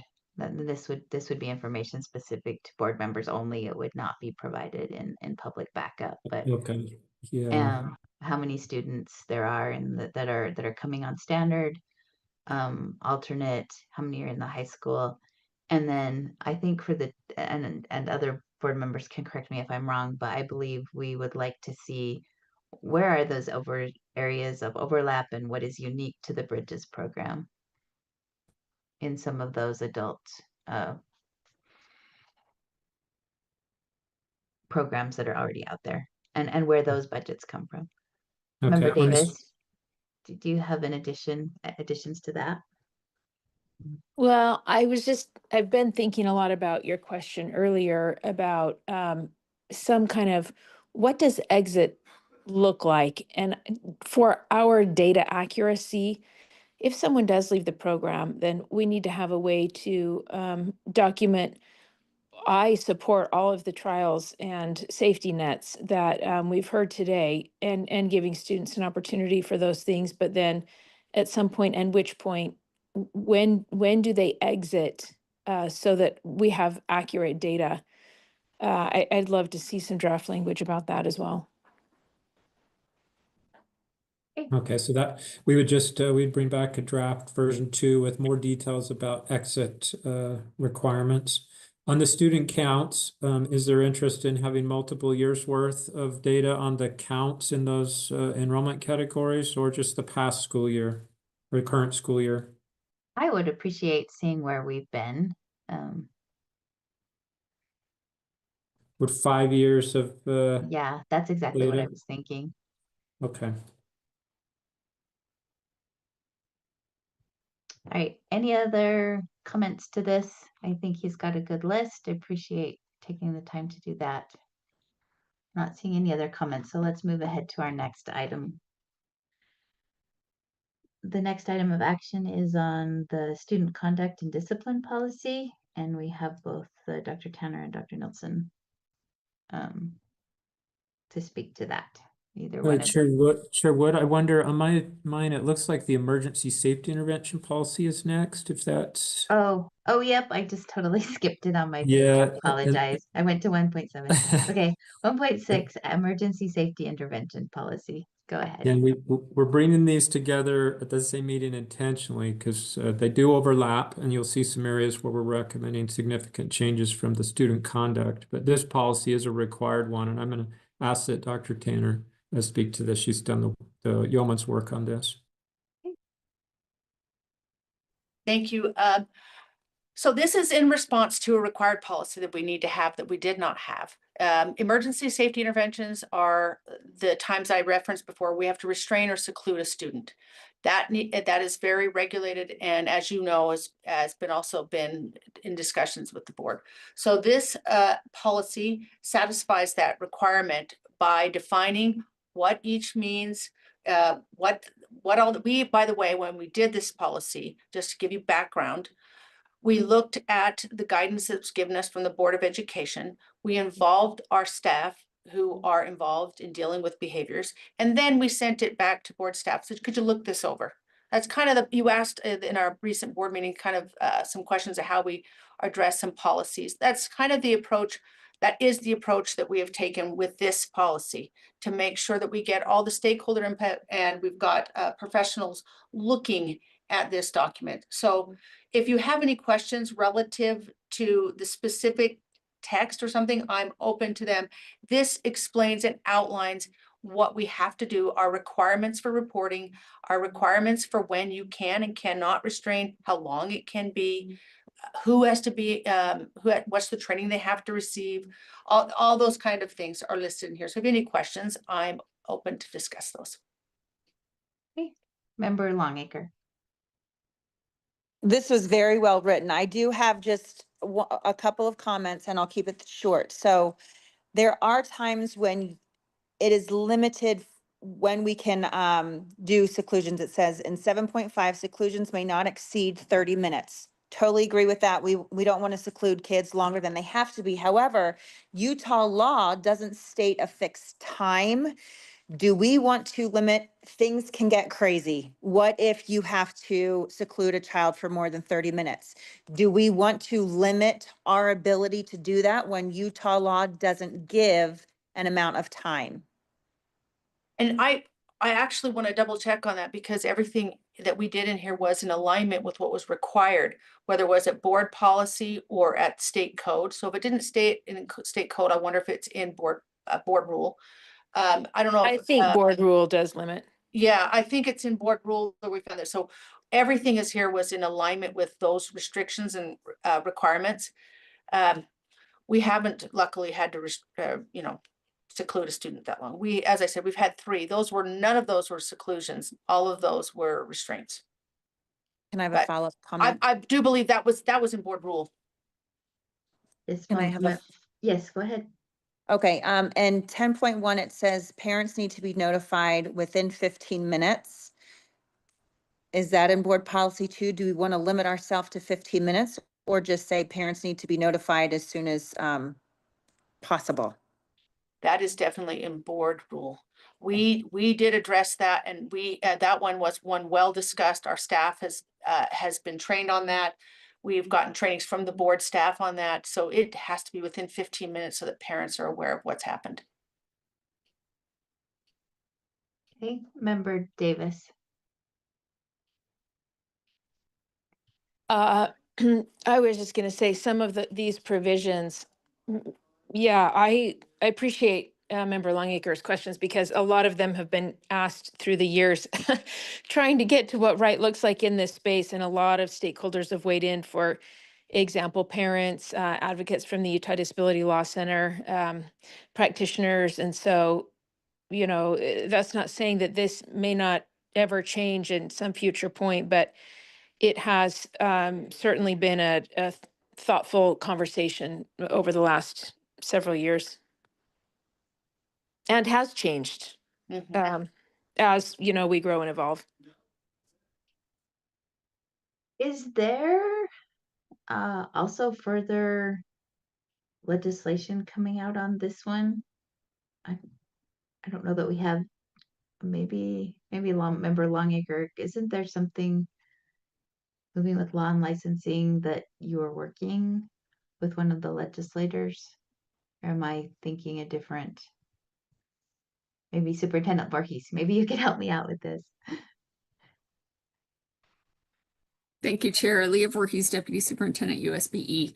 So the board has been approached by a legislator who is interested in updating the law, but you as a board have not recommended updates. It's not in any of your policy updates, but you are correct. You have heard about possible proposals that have come from a legislator, but we haven't seen a numbered bill. Any draft or anything. Okay, so we'll just move ahead, and if that happens, we'll take care of that in our April, May, June, July as we go forward. Member Davis. It's just interesting because board rule has the effect of law. So if it's already done, I'm not sure that it would need to be codified. It's interesting how we have some legislators who want to codify things that are in board rule. And I just met with one yesterday in this very space who's saying, I don't want to codify things. You guys need to do this in board rule. So it's kind of a tricky space to continue to walk through, just throwing that out there for the world, I guess, to hear. Appreciate that. Thank you. All right. Oh, I had a question on line 2.7. Let me get back to my draft. It's probably just let's see, 2.7. Yes, should that be de-escalation? It's just a simple fix. It probably doesn't even. It is. It should be de-escalation. Thank you for the catch. Okay, yeah, I actually looked up the word descalation because I've not heard of it before. So I was missing something.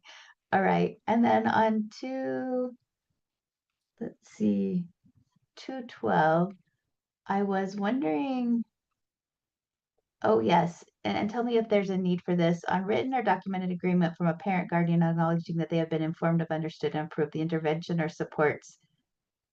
Should this say which may be provided? Because we're talking a lot about restraints, seclusion. These things aren't. There's no guarantee these will be. Yeah, should that that's certainly that's certainly an appropriate change, which may be provided. So that's 2.12. I don't know. I will write that down. I guess I would ask one of our. I think we have a policy team. Jen, is that rule, I mean, rule making language, is there policy making language to put maybe in there? There, if It someone should else, definitely be more clear. So it should be more clear than maybe. which, does does that clarify if it would, if I add the maybe? Okay, then I will go ahead and make that, I will move to amend 2.12 to add in the words may be provided.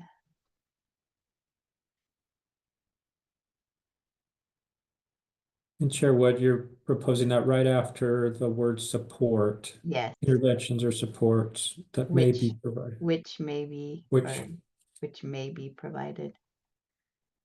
I don't know if it's which or that. I'm open to the better language. Member Longacre to this motion? Can you add something to that motion if you don't mind? If I can just Yeah, tell you my suggestion. let's talk about it. Okay, in 13.1.2, it says BIP. I am terrible with acronyms. I'm still learning. I'm assuming BIP means, I'm going up to the top, behavior intervention plan. If we can just add that acronym after that, just so people know what that means. If that's what it means. It is what it means. Can we just add that so when we reference it later, the BIP, they know what it means? And maybe they do, I just didn't.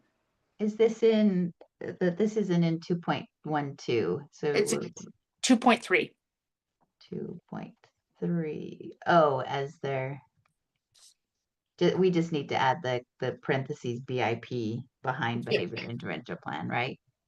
Yes. That's what you're saying. Okay, well, let's deal with 2.12 and then we'll go back up to 2.3. Unless we want to do it in one motion. Let's see if it can be worded in a motion where we amend 2.3 and 2.12.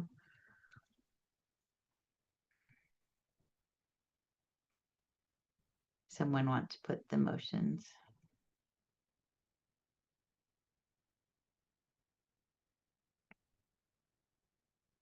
There we go. I can make that motion if you want. Sure, go ahead.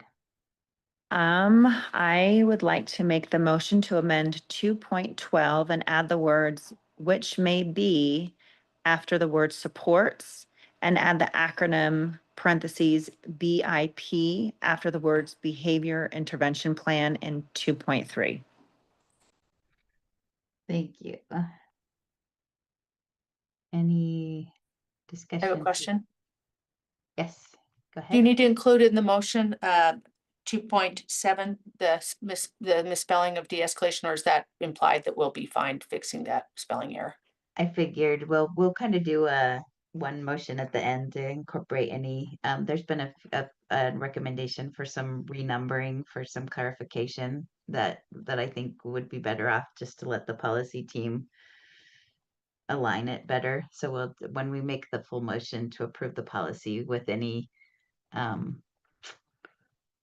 don't know, there's a word they use, any Relevant changes or relevant changes. Technical changes. technical change. Technical changes, thank you, yes, non-substantive changes. So I think we could add that in there. So, all right, we'll go ahead and vote on this amendment. All those in favor of the motion to amend 2.12 to add the words which may be after the word supports and add the acronym BIP after the words behavior intervention plans in 2.3, say aye. Aye. Any opposed? Okay, thank you. And then I had one more question on 12.1.3.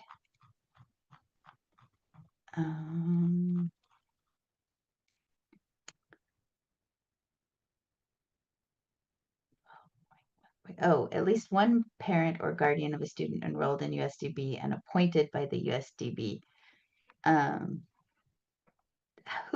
What's that process? Who appoints the parents? Is it per school? Is there an ESIC committee? We currently asked for parents that were interested in participating, and we had one parent that was interested who coincidentally actually is also an employee. So she was able to meet at other times too. So that was nice. But that we had one, we put it out there, asked if anybody's interested. And we had one parent who said, yes, she was interested. Okay. does that, what would you do if you had 5 parents that are interested? Like, what process are you using to appoint them or to clarify? Um, Right. I don't think we've actually set up a process. We usually don't have the problem of lots, but if we Yeah. did, we would certainly have probably a discussion. I would assume it would be amongst the superintendents to say, here's what's been presented to us. How do we want to handle it and move forward? And then we'd have a discussion on how we want to work that through. um, We do have that same opportunity, I should say, we still have that same opportunity. So if we had a parent, so when we sent it out to other parents, we only had the one who's willing to come and do that.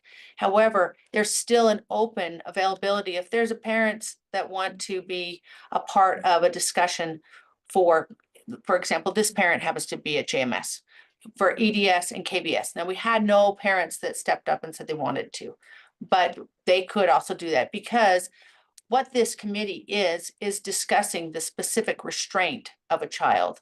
And so, yeah, you have to be really careful about which the parent is, and we're aware of confidentiality and all those requirements as they sit and talk about these kind of things. okay, so when it says USDB, the assumption there is the superintendency Yeah. is making those choices. Okay. Yeah. Okay, perfect. Thank you. Not seeing any other hands or questions related to this item. So I will seek a motion if any of you feel that's appropriate.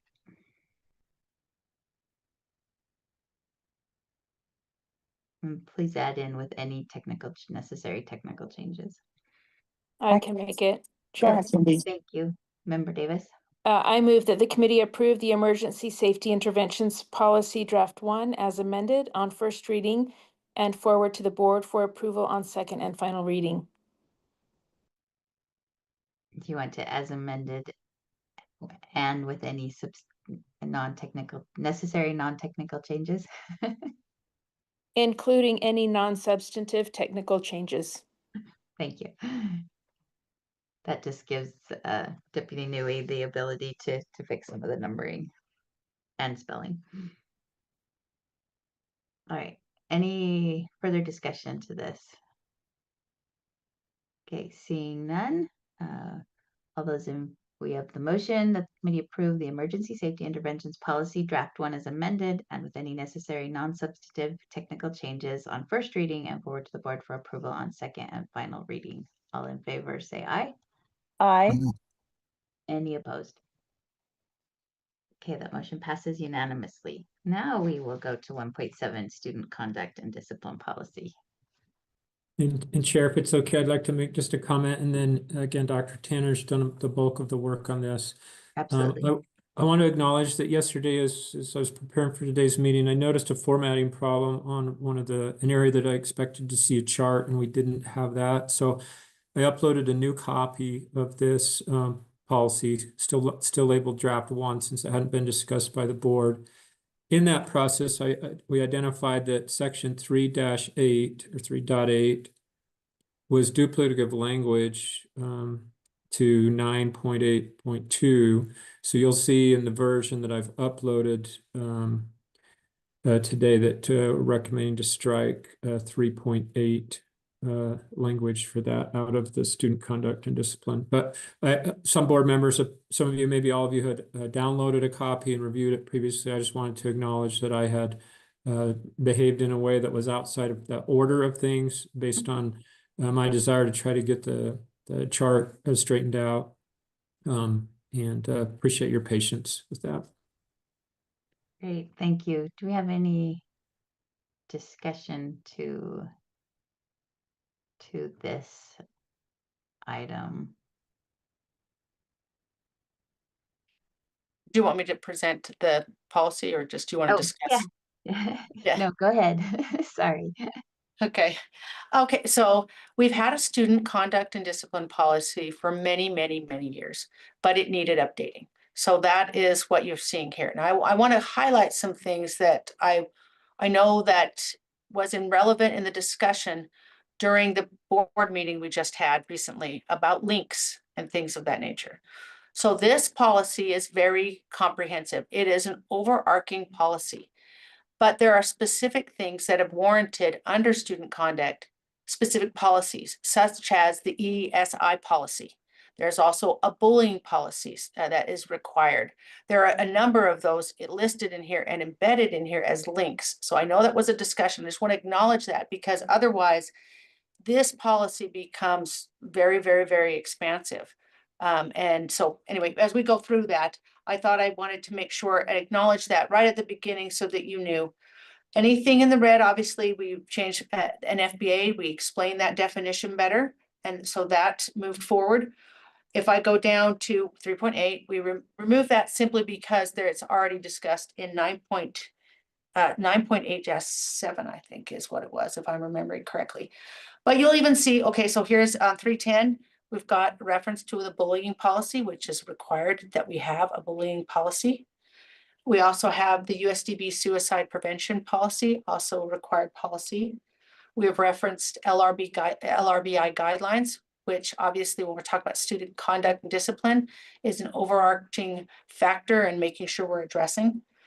This one talks about, we've added new language about that it's in alignment with the requirements that the state has asked through board rule that we notify parents and that they're informed of this policy and they have all the information that's included on what is required in that notification. We also have referenced here and added a section about an attendance policy. Again, a required policy that we have to have separate, but we also, it's related to student conduct and discipline. So it's linked there. Student dress and grooming, we've added some more language that came about. Obviously, it's the parents and the students' responsibility primarily to make these decisions. I love the graphic, by the way. It's one of my favorite graphics we've maintained over the years because it's very clear as to where your clothes have to be. So that was something, it's a visual that we feel, you know, obviously on the deaf side, things more visual we can make it, the better. And that's helped our students understand some of the clothes they can and cannot wear, by the way, I have to say over the years. We talk about expectations. You can see all the additions there. Another one is that we use the MANT system here. There are different companies and different providers that train on different ways that you can or authorized to do a restraint. It focuses mostly on prevention. And this I just want to acknowledge, it's not the only one. It's just the one that USDB has chosen to follow.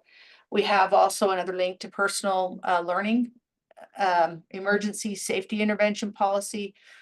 Another, if you clicked on the link, if these links don't work, I really do want to know. I know that's an issue that we've talked about, is about having these links.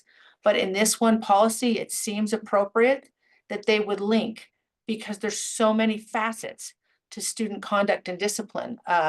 This one, the discipline continuum guide is a guideline for directors to give them structure if they're choosing to discipline for whatever activities, and make sure to fall lines with this policy. It's just a graphic.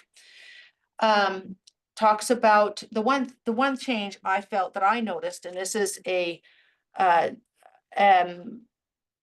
grammar type change in 9.7.1. We added that instead of saying the USDB chain of command, it was asked that they want to know specifically who that is. So we added a appropriate associate superintendent. However, what didn't get stricken, what should be stricken is next person in the. That should be, so that the sentence reads more appropriately. Appeals for discipline may be made to the school official who assigned the discipline to the student. If an appeal is rejected, the student or parent or guardian may make an appeal to the appropriate superintendent. So that will be something that I would hope somebody would include in the motion, is that 9.7.1 strikes that next person in the. In 9.7 2, that was unnecessary. So that's another thing that's not included, because we've addressed the process above. And then again, another policy that we have to have is a USDB dangerous materials and firearms policies. So it links to that. So you can get to that, because if they bring weapons to school, student drug and alcohol policy, there's just a number of these. In section 10, it was the previous policy had a very surface level description of how we're addressing ESI. As you just passed, we had a complete, robust ESI policy now. So that's why section 10 is removed. And then just some grammar changes I think that have occurred through most of these. You also see the graphic that Superintendent Nelson referenced in the document right at the end of section 10. And I think those are the highlights that I would like to address as you're reading through this policy. And I'm ready to take any questions. Thank you. Just a quick question. We had an overarching motion in our board meeting on Friday regarding naming and numbering of policies. Will that be incorporated into this document as that moves forward? And then maybe that hasn't been a thought yet as to how to apply that motion, but I see Superintendent Voorhees has her hand up, and that may not be related to my comment, but go ahead. It isn't related. Chair Leah Voorhees, Deputy Superintendent USBE. So this is the version that Assistant Superintendent Nelson just told you is the updated version. So you can see right here, 3.8, as he stated, has been struck through, which is a little bit different than the version that you saw before yesterday. Just wanted to make that clear that the version you're seeing is the version that Assistant Superintendent Nelson was referencing. Perfect. Thank you. And So, I do know that we are going to be sitting, as far as my understanding is, and Superintendent Nelson can clarify, but I think we're sitting with Deputy Superintendent Newey and trying to make sure that all of these are in alignment with those and kind of getting some instruction and guidance as we go forward. She's shared a document already of, I believe, that explains what the different colors and codings and numbering systems. So I think we'll be talking perfect. about Yeah, that. because I think it would be nice if we put numbers to the policies, and I think that was part of that motion. It is. So that we, as they're in, we have something to refer back to. So just I don't know if that's not prepared by our board meeting in February for this to come forward, if this passes today, just if someone will make note that that process is moving forward, to acknowledge that motion from the Friday's board meeting would be helpful. Also, What will be happening? Okay, thinking about the long discussion we had about links and not links, I see the value in this in its in the technical form, right? And we were talking about, well, if it's printed, then they won't have it. But if it's printed and we took the link away, it wouldn't matter anyway. So I recommend we keep this, and then we kind of make note of that we're not going to play with links and URLs and things to these policies, but that's kind of more of a personal opinion. I see Jennifer Wadsworth. Go ahead. And do we have to call you by some formal? Probably not. Jennifer Wadsworth. I am the USBE policy advisor. Moving forward with that work with the policy team, what we're hoping to do with those links is to replace, instead of just the name, there'll be more of a verbal map. So we're able to number those policies and say, according to USDB policy number 3.50, known as bullying policy, so that if there's a link there, if the decision is to retain the link, if it's not working, there's still that verbal map of where that can be found, what the number is, just to make it more clean and transparent. So we can do that. Perfect. That's great. That's what I needed to hear. So thank you so much. Okay. I know Member Longacre had her hand up way before I started talking. So You are so good.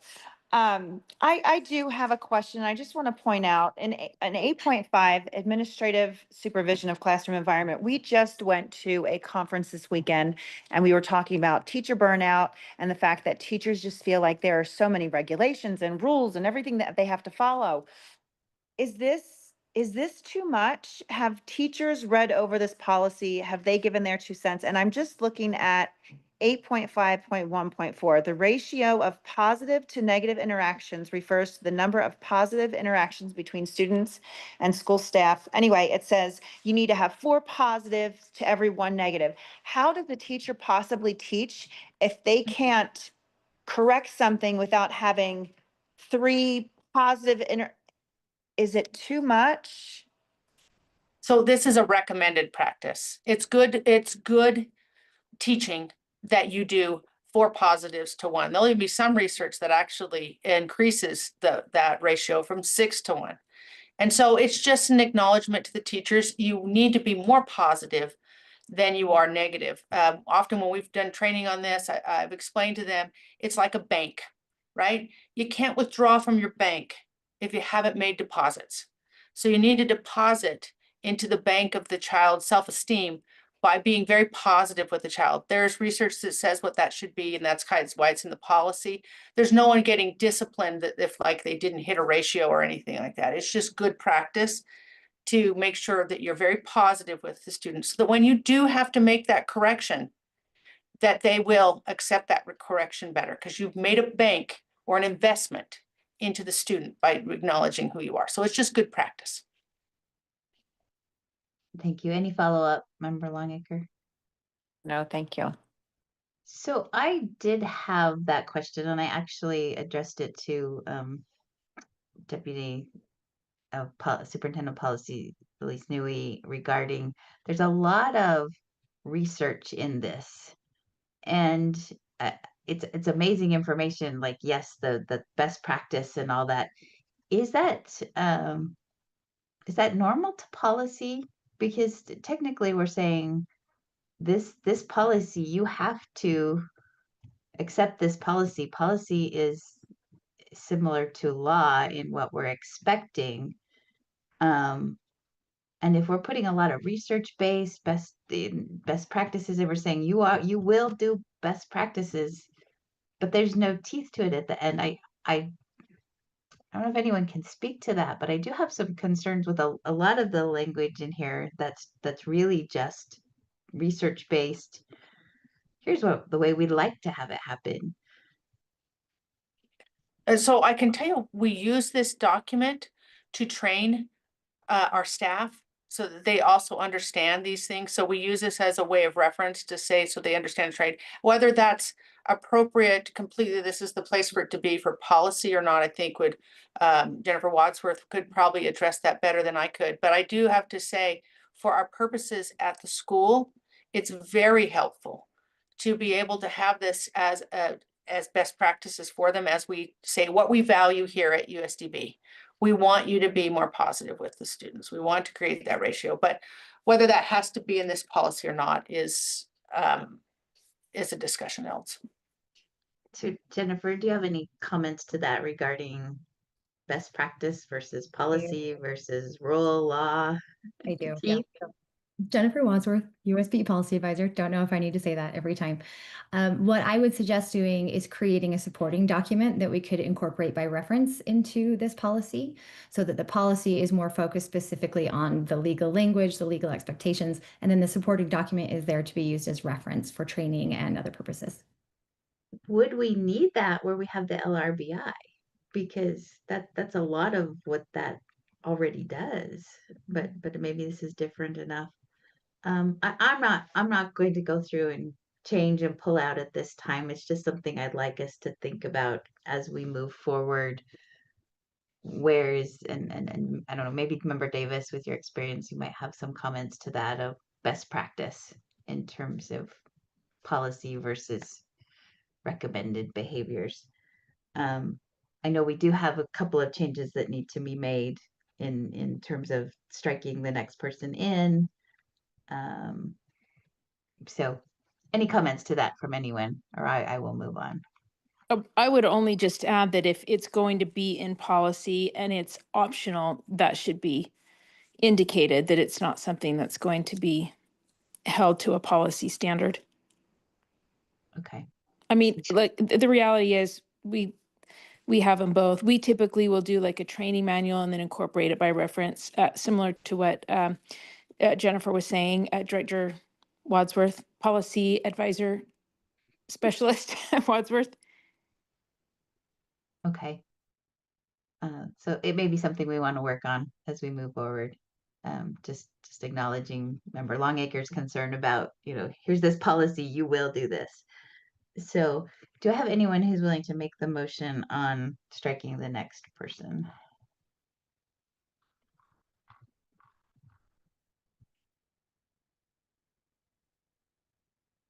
And that was 9.7.1. And if not, I'll just go ahead and do that. I move we amend the language in 9.7.1. Is that correct? Yeah. And yeah. Next person in the. Go to 9.7.1. Yes. Okay. I move that we strike the language in 9.7.1 and strike the next person in. I think we have to keep the, don't we? To make an appeal to the appropriate associate. Yeah, to the next person in.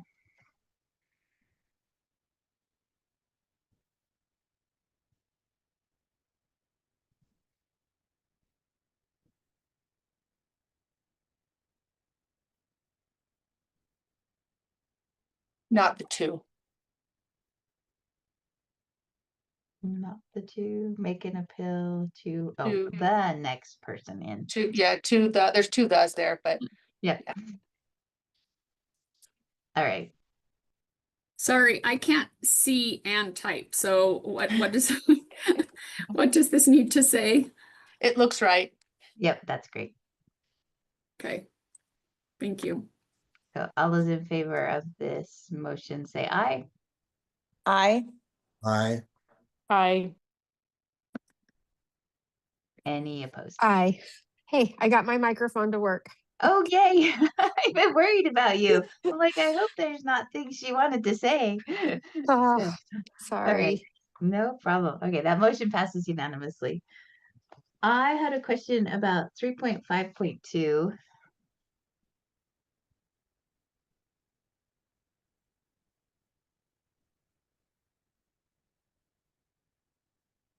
It says students shall show proper respect for their country's emblem. Instructions should include the frequent repetition of the Pledge of Allegiance by students and teachers.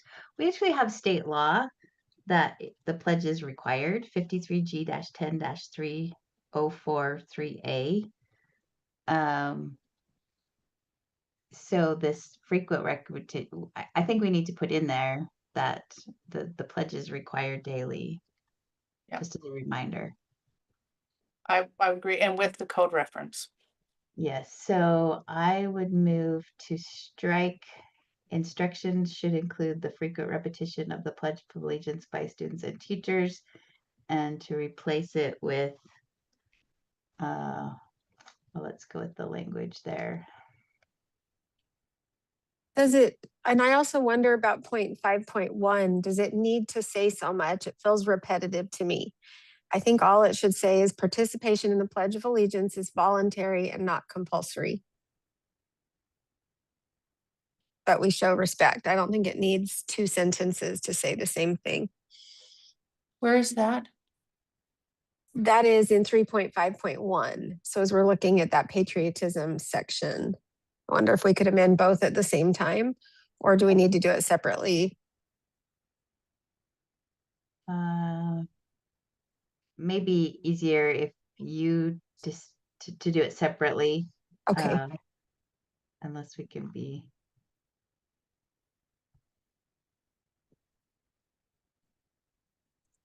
Kind of lost my place on here. So you were looking up.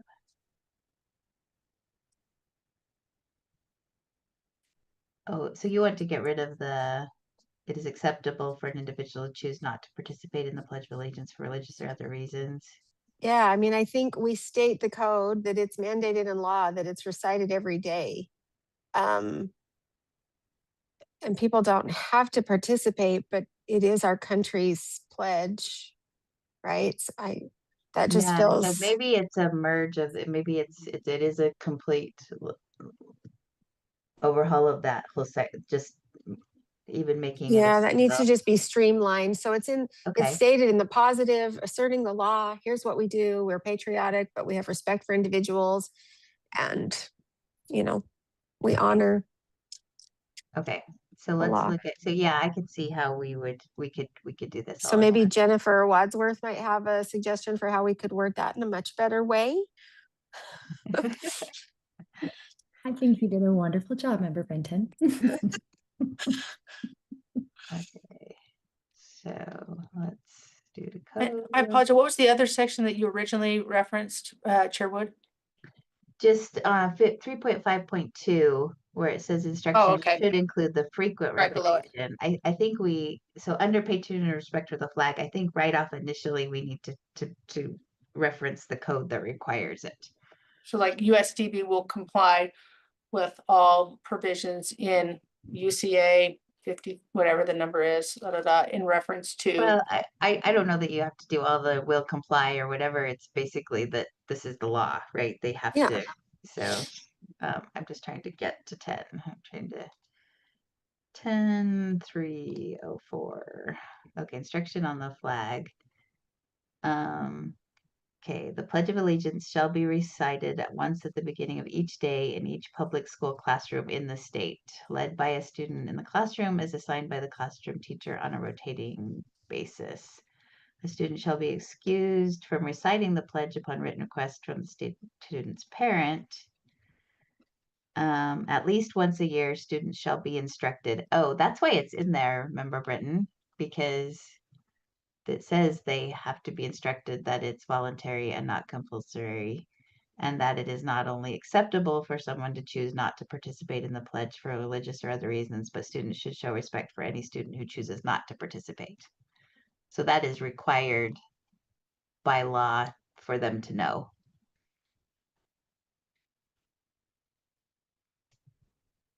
So wouldn't this be a good place for it for people to be made aware of that language? Yep. I'll write that down. Member Britton, any comments to that?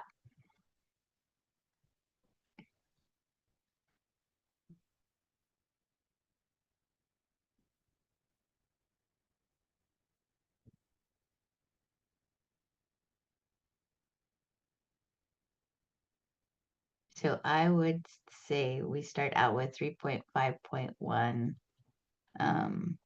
So it's okay. It's titled Patriotism and Respect for the Flag. So something to the effect of as referenced in 53 GG 10-304, the Pledge of Allegiance to the flag shall be recited daily.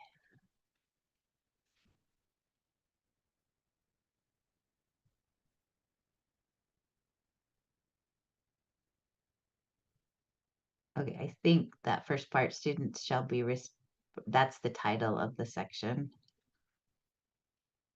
The 3.5, so we don't need it at the beginning. So that 3.5 says students shall have respect for the flag. And then down a line, 3.5.1, as referenced in 53A, just 10-304, the Pledge of Allegiance shall be recited daily.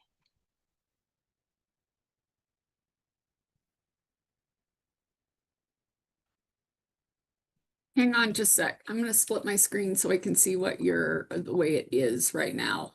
Okay. And Jennifer, please feel free to weigh in here if it should be worded differently. Okay, so the beginning 3.5 says patriotism and respect for the flag. And then 3.5.1, do you want it to start with students shall have respect for the flag? Like this? I think we referenced the law first. That there's a reason why we're doing this. Okay, so you want this at the beginning? Yeah. Okay. Or however we word. Sometimes we just do it, just state the law and then state the reference. So I may be doing that. Oh, starting with the Pledge of Allegiance will be recited daily with the law at the end, like this. Yeah. And Superintendent Voorhees, it actually says rectified, so you probably want to change that word. Yeah, really. Thank you. Thank you. Okay, so then this goes here. Okay. Yeah, and then, okay. So the Pledge of Allegiance shall be recited daily. Students shall have respect for the flag and civility towards all during patriotic participants. This is voluntary. Okay. Yeah. Yeah. Whoa. And then, so then we could get rid of in 3.5.2, eliminate the instructions shall include the frequent repetition of the Pledge of Allegiance by students and teachers. Strike that. Okay. And then discriminatory treatment or other national stuff because we're just, yep. Okay. So Joanne, I know we didn't get rid of that. Tell me what you're thinking, given that it's in the law. Yeah, let's see, just reading that. I just wonder if we could say participation in the pledge is voluntary. Students may decline to participate for religious or personal reasons, but must remain respectful of those who choose to do so. Conversely, participating students shall respect the rights of those who abstain.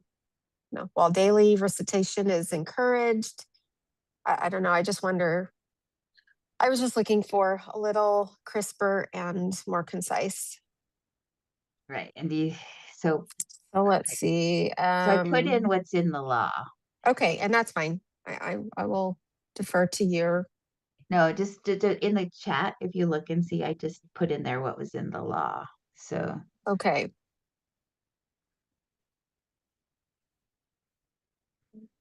I believe the citation is 53G, not 53A. Is that correct? At least what's here. Yes. Thank you. Okay. No, that's great.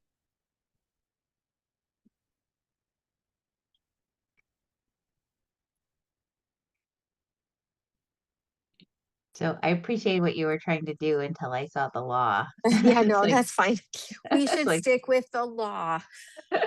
I'm a big proponent of rule of law. Oh, good. Okay. Do we have any comments to this? All right, I'm not seeing any. So the motion is to add the Pledge of Allegiance shall be recited daily, 53G-10-304, and strike in 3.5.2, instructions should include the frequent repetition of the Pledge of Allegiance by students and teachers. All those in favor say aye. Aye. Aye. Aye. Aye. Any opposed? Okay, thank you. And then What was the, I just felt like I heard a cute little child voice say aye. What was that? My daughter's homesick today and she's so embarrassed. Well, that was so sweet. She was your voice there. Okay. she agrees that we should say the pledge daily. That's awesome. Okay, in 1.1, and these might be another more technical changes again. There's a handful of things where like it says as well as state board, we would replace with as well as and. I think most of these were in 1.4 it says this plan, it would be replaced with this policy. Is anyone opposed to again adding that kind of technical changes for our policy team to go in and clean up where 2.1 bullying, hazing, and retaliate should be their own lines? Any of those technical changes? Is there any opposition to just putting that in the motion again? No. No opposition. Okay, so then are there any other changes to this? I think that was all the questions that I had. Any? Oops. Okay, I'm not seeing any. I will ask for a motion if there's no other changes.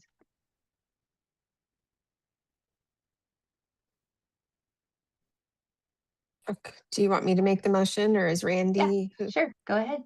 That would be great. Do I see it up there?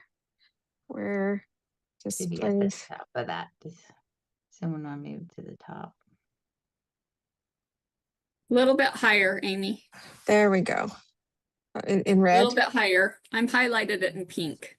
There you go. Okay, I'll move that the committee approve the student conduct and discipline policy draft 1 as amended on first reading and forward to the board for approval on second and final reading. With any necessary. With any necessary substitute changes to numbering.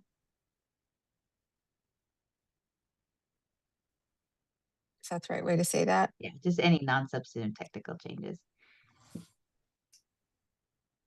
Yep.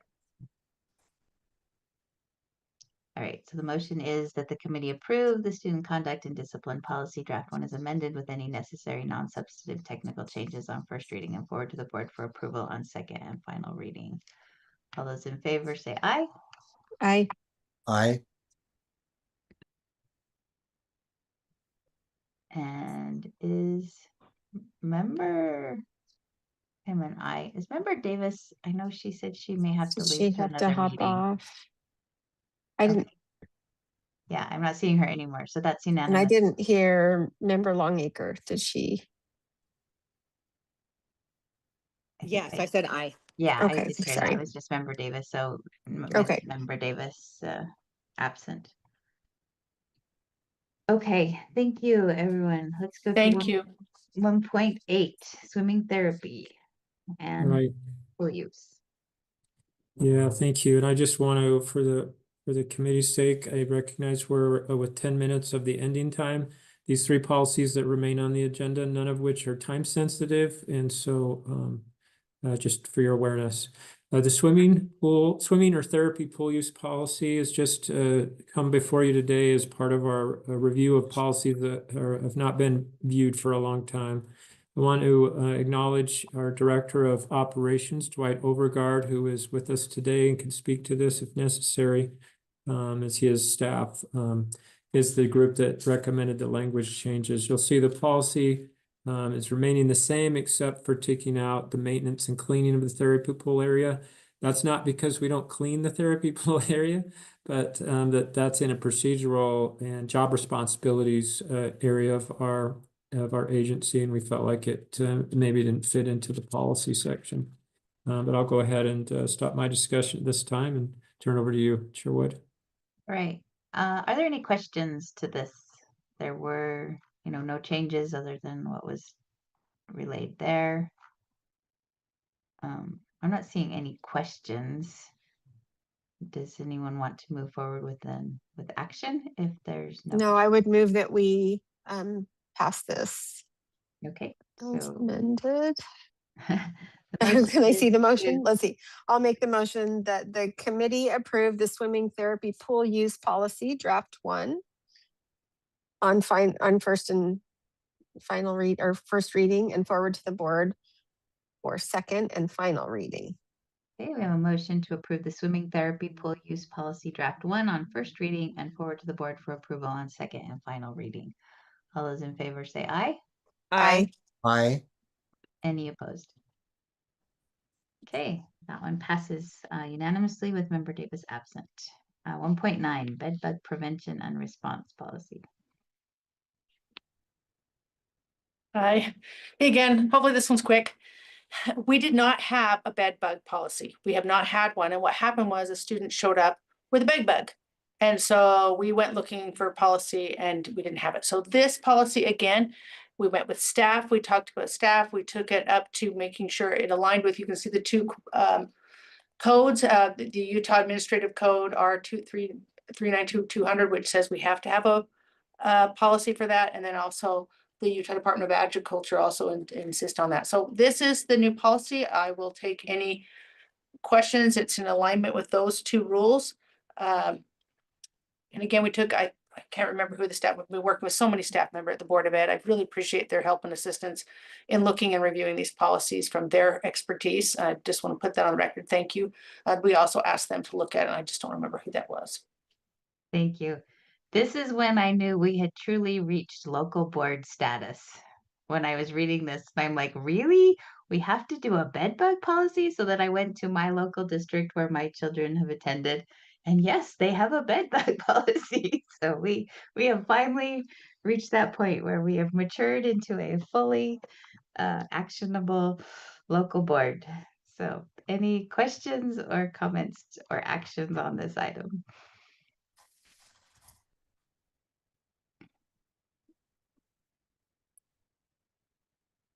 I'm No, happy to make the motion. Okay, Member Booth or Vice Chair Booth. I move that the committee approve the bed bug prevention and response draft 1 on first reading and forward to the board for approval on second and final reading. Thank you. The motion is to move that the committee approve the bed bug prevention and response policy draft 1 on first reading and forward to the board for approval on second and final reading. All those in favor say aye. I, Any opposed? Thank you. All right, the next, I think this is our final item, 110 video remote interpreting policy. Superintendent Nelson. Do you want me to Yeah, address? Yeah, I'd actually, I think Superintendent Tanner's ready to talk to this. Okay, perfect. Thank you. So USDB provides video remote interpreting, which is similar to what you're kind of seeing on the screen here, where the interpreter is in a different location than the student. In order to do that properly, there are some parameters that we need to have in place that our staff understand, the student understands, and the LEA understands. So this is describing what it is, what the limitations are, and we also want to emphasize in this policy, this is not the preferred mode of interpretation. It is not the best for students, but in some remote areas, this is the only option. There are no interpreters or anybody trained with any science skills to even provide that. So this is our way of addressing that when there isn't an interpreter there. And it talks about what has to happen with the student, how that background screen for our interpreters. You'll notice our interpreters always have a solid background behind them. There's logic and reason behind that to help with clarity of communication. So that's what this policy is discussing. Thank you. And I do want to thank our interpreters that support this meeting and our board meetings on the Fridays. They are exceptional and we're grateful to them. Any comments to this? I liked the chart at the end. I thought that gave some really great, just simple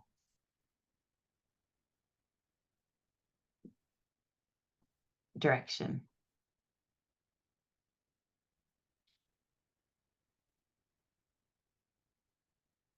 Any? I'd be happy to make a motion. All right, please do.